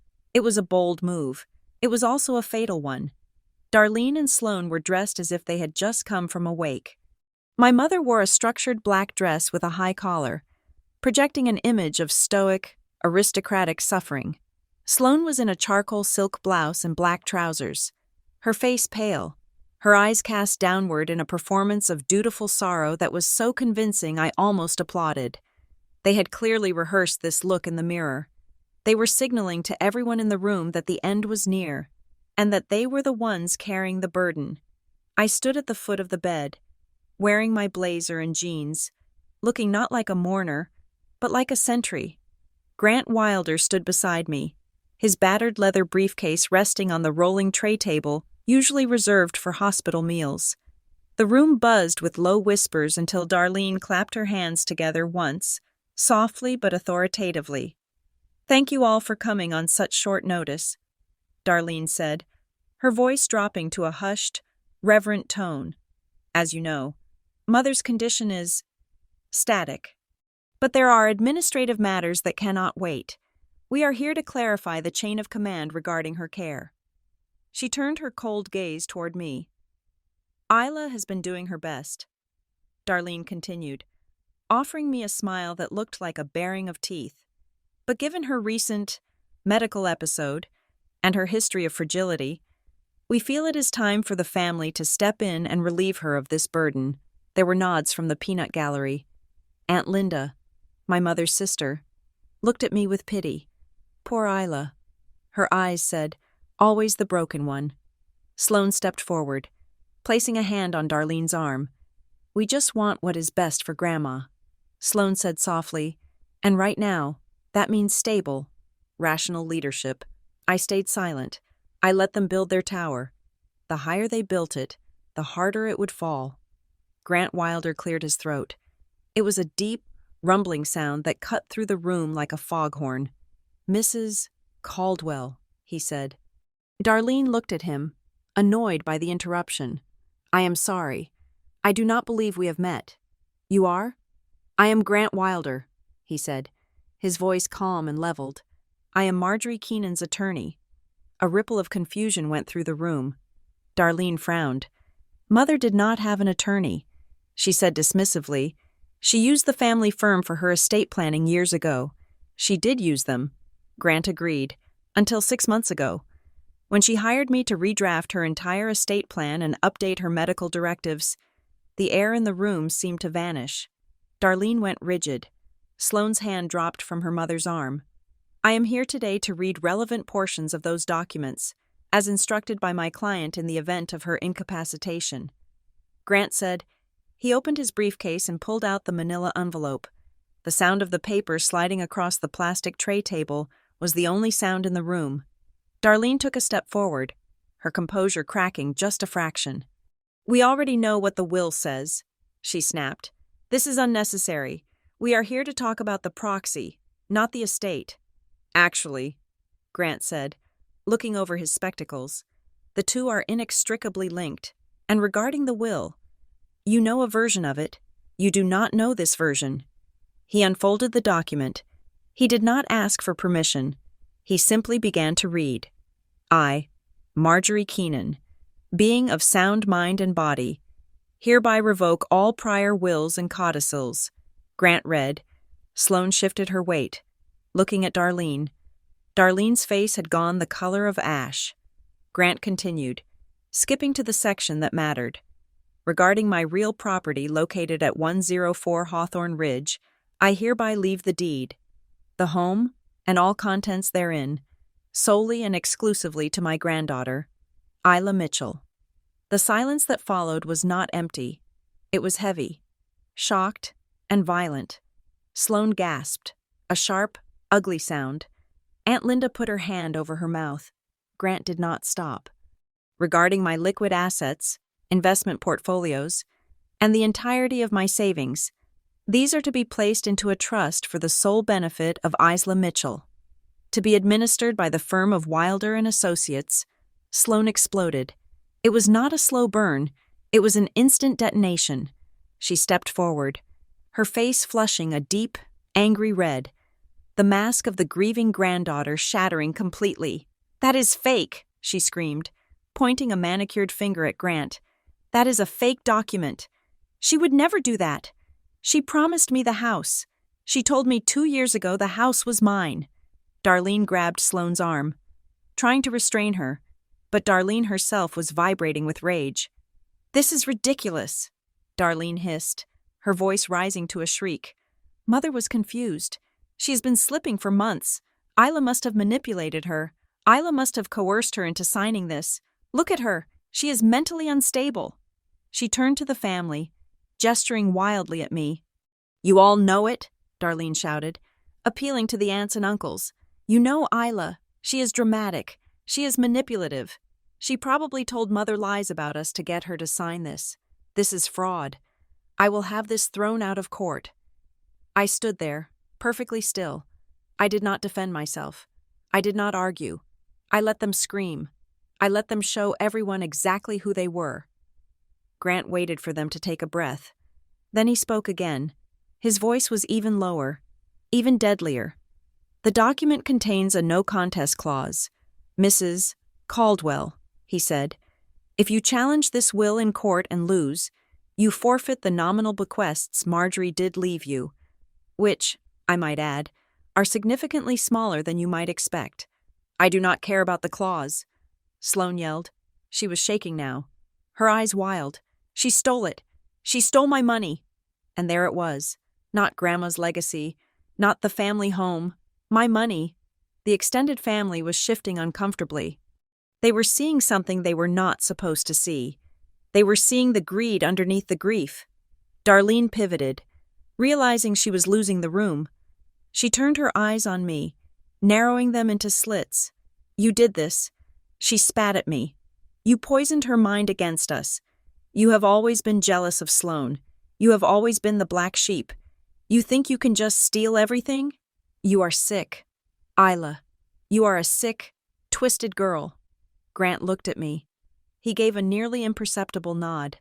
Now, I stepped forward. I walked until I was standing right in front of my mother and sister. I was close enough to smell the expensive perfume that failed to mask the scent of their panic. I did not poison her mind.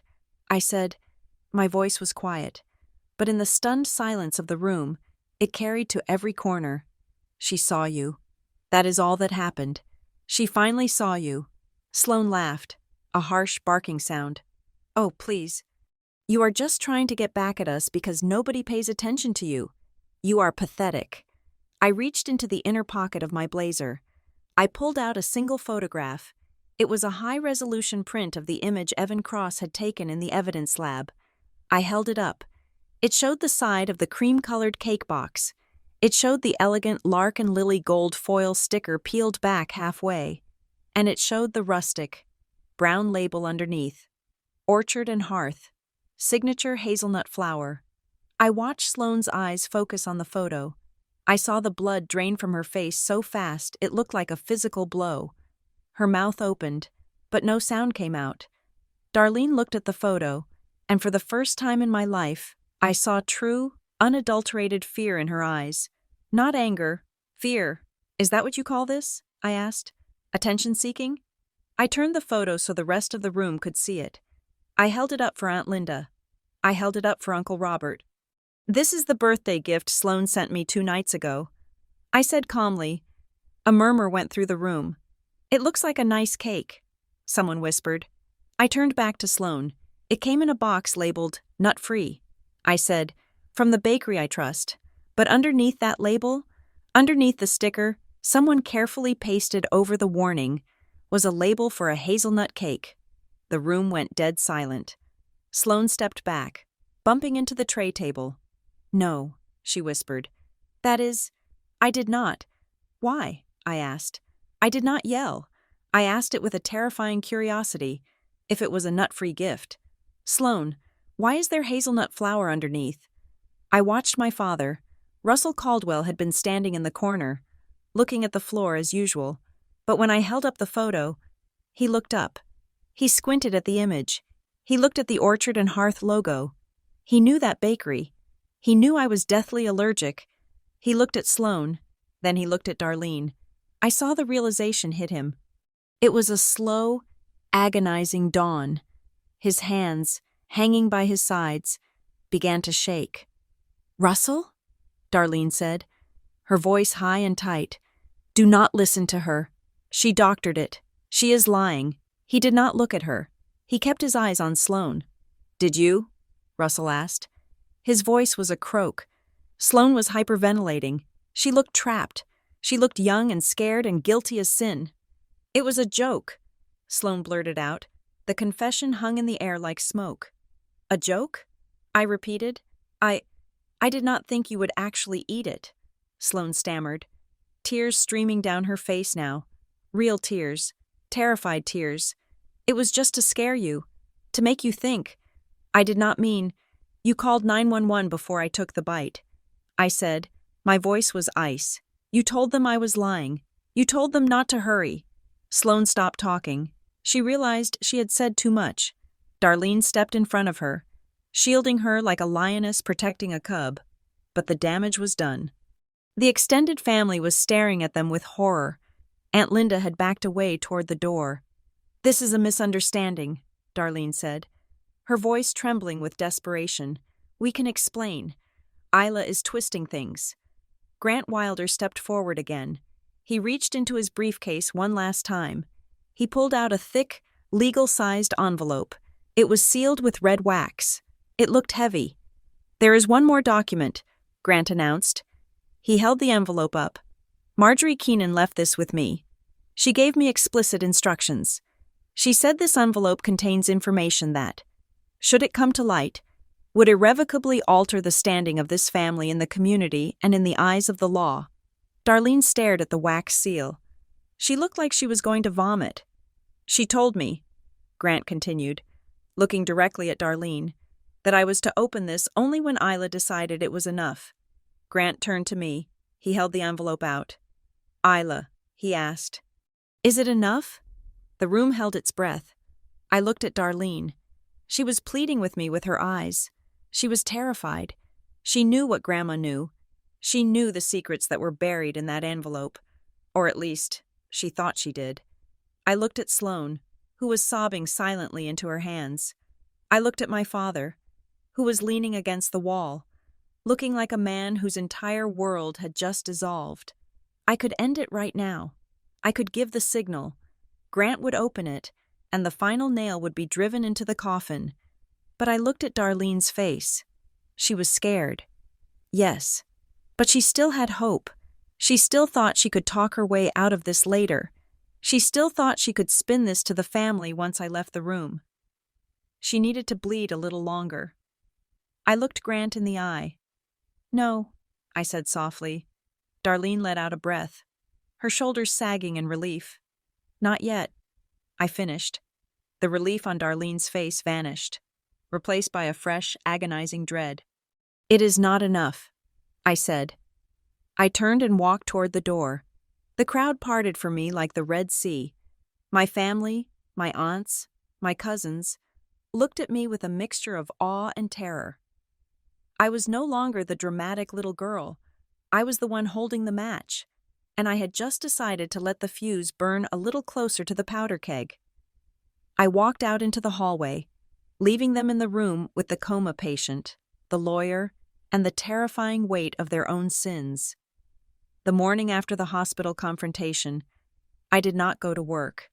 I drove straight to the Briar Hollow Police Department.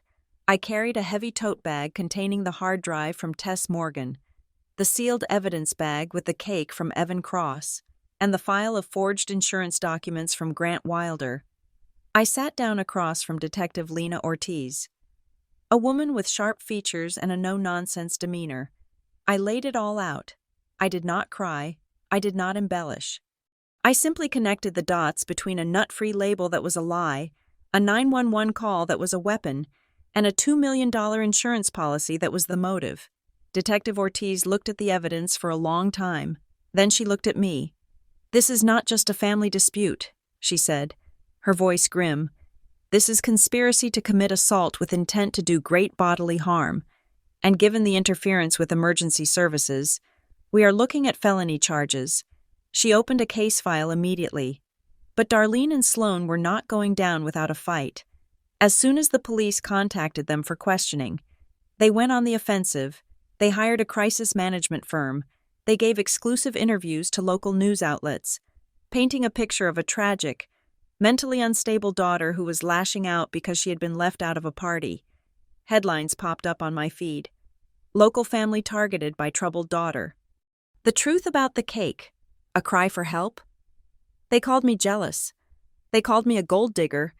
They claimed I had staged the entire allergy attack to extort money from my dying grandmother's estate. It was a smear campaign designed to destroy my credibility before a jury was even seated. But they forgot one thing. Opinions are noise. Evidence is silence. And silence is loud. The showdown happened 3 weeks later in a probate court hearing. Darlene had filed an emergency petition to invalidate Grandma's new will and to have me removed as medical proxy. Citing my alleged instability, it was a desperate Hail Mary to regain control before the criminal charges could stick. The courtroom was packed. My family sat on the left, looking like a wall of black-clad solidarity. I sat on the right with Grant Wilder, Darlene's lawyer. A slick man in a $3,000 suit, opened with a blistering attack on my character. He painted me as a sad, lonely girl who fabricated a persecution complex. Then, it was our turn. We did not give a speech. We called witnesses. Tess Morgan took the stand first. She set up a projector and walked the judge through the digital forensics. She displayed the text messages on a 10-foot screen. The courtroom was dead silent as they read Darlene's words. "I want her to find it when she is hungry. This is not a fabrication," Tess explained. Pointing to the timestamps, these messages contain metadata that locks them to the specific devices owned by the defendants. We also have the search history from Sloane Caldwell's laptop. 2 days before the incident, she searched for lethal dose of hazelnut for severe allergy. And how long does anaphylaxis take without epinephrine? Darlene's lawyer tried to object, claiming privacy violation, but the judge overruled him. The digital footprint was a map of their intent. Next came Evan Cross. He sat in the witness box, looking uncomfortable in a tie but steady in his conviction. The defense claims Sloane Caldwell called 911 to help her sister. Grant said, "Is that consistent with the call log?" "No." Evan answered clearly. The call came in 6 minutes before the patient ingested the allergen. The caller explicitly instructed dispatch to downgrade the response code. She stated the patient was a liar. When I arrived on scene, Isla Mitchell was in stage 4 anaphylaxis. If we had delayed even 3 minutes as suggested, she would be dead. I looked at Sloane. She was staring at the table, picking at her cuticles until they bled. Then came the owner of Lark and Lily Patisserie. She was a small, fierce woman who took great pride in her allergen-free kitchen. "Did you sell a cake to Sloane Caldwell on the date in question?" Grant asked. "I did not," the owner said, holding up her sales records. "We have no record of that purchase. Furthermore, the label found on the box," she pointed to the evidence photo, "is a forgery. The font is wrong, and we never, ever stick our labels over another bakery's logo. That is a safety violation." The room was buzzing now. The narrative of the tragic mistake was crumbling. It was being replaced by the picture of a calculated, cold-blooded setup. But we had one more twist. We submitted Exhibit D. It was footage from the doorbell camera of my neighbor across the hall. Darlene had been so focused on hacking my camera that she had forgotten about Mrs. Gable's camera across the corridor. The video played on the screen. It showed the hallway outside my apartment. It was grainy, but the figure was unmistakable. It was not a delivery driver. It was not Sloane. It was Darlene. She walked up to my door, looked around nervously, and placed the cream-colored box on the mat. She stood there for a second, staring at my door with a look of pure, unadulterated malice, before turning and walking away. The courtroom gasped. Darlene covered her mouth with her hand. Her story, that she was just a concerned mother trying to mediate between sisters, evaporated. She was the delivery system. She was the one who placed the weapon at my door. The prosecution, who had joined the proceedings given the criminal implications, stood up. "Your Honor, the state posits that the motive was financial. We have entered into evidence a life insurance policy for $2 million, taken out on Isla Mitchell's life without her consent, naming Sloane Caldwell as the beneficiary. We also have email correspondence between the defendants discussing the liquidation of assets once the Isla problem was resolved." Darlene's lawyer looked defeated. He whispered something to her, but she shook him off. That was when Grant stood up for the final blow. "Your Honor," he said, his voice deep and resonant, "the defense argues that Marjorie Keenan was incompetent when she changed her will. They argue she was manipulated. We have one final piece of evidence to rebut that claim." He held up the sealed envelope, the one Grandma had left for this exact moment. Grant broke the wax seal. He pulled out a small USB drive. Marjorie Keenan recorded this on her iPad during Thanksgiving last year. Grant said, "She was resting in the guest room. The defendants were in the hallway. They thought she was asleep." He plugged the drive into the court's audio system. The static hissed for a moment. Then, voices filled the room. Clear. Undeniable. It was Darlene's voice. "She is going to live forever. Sloan, we are never going to get that money while she is hoarding it." Then, Sloan's voice. "Not if Isla is the proxy. She will keep her on machines for 20 years just to spite us." Darlene again. "Then Isla has to go. If Isla disappears, if she has an accident, the proxy reverts to me. Then we can pull the plug. We sell the house. We get the insurance. Everything is clean. Everything is clean." The recording ended. The silence in the courtroom was absolute. It was the silence of a grave. I looked at my mother. She was not looking at me. She was staring straight ahead, her face a mask of ruin. She knew it was over. The game, the image, the pretense, it was all gone. The judge looked at Darlene and Sloan with an expression of profound disgust. "The court finds the last will and testament of Marjorie Keenan to be valid." The judge ruled, her voice cutting through the air like a gavel. "The no contest clause is hereby activated. Darlene Caldwell and Sloan Caldwell are disinherited from any and all assets in the estate." She paused, looking at the bailiff. "Furthermore, given the overwhelming evidence of criminal intent presented today, I am remanding both defendants into custody pending charges of insurance fraud, conspiracy to commit murder, and interference with emergency medical services." The sound of handcuffs clicking shut was the loudest sound I had ever heard. I watched as officers approached the table. Sloan began to sob, a loud, ugly sound that garnered no sympathy. Darlene stood up with dignity, trying to maintain her composure, but as they led her past me, she looked at me. There was no apology in her eyes, just a cold, empty hatred. I looked back at her and felt nothing. The fear was gone. The longing for her love was gone. "Goodbye, Mother," I whispered. I walked out of the courtroom into a sea of flashing cameras, but I did not stop to give a statement. I had said everything I needed to say. The aftermath was swift and brutal. The scandal destroyed the Caldwell reputation in Briar Hollow. The tragic family narrative collapsed, replaced by the story of the monstrous mother and sister who tried to kill their own blood for a payout. I took legal custody of Grandma Marjorie.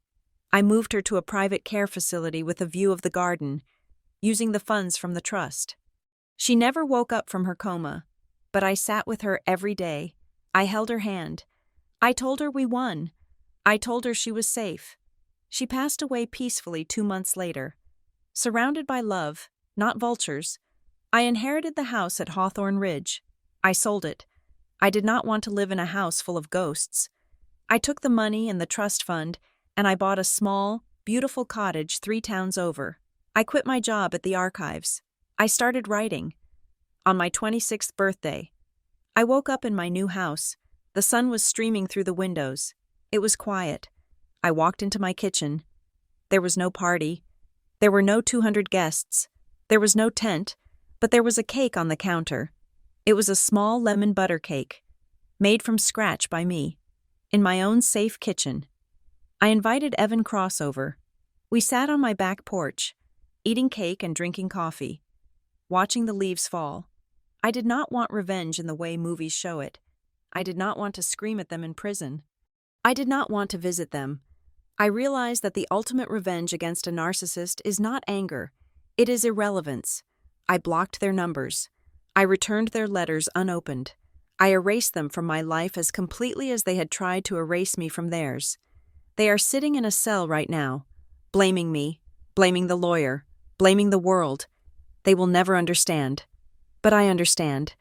I took a bite of my safe, sweet cake, and smiled. They told me to stay home because nobody wanted me there. So I built a new home, and for the first time in my life, I am exactly where I want to be. Thank you so much for listening to my story. I would love to know where you are tuning in from. So please drop a comment below and let's share our thoughts. If you enjoyed this story, Please consider subscribing to the channel Lucy Revenge Stories, hitting that like button, and ring the notification bell to help this story reach even more people who might need to hear it. Stay safe, and remember, you are wanted.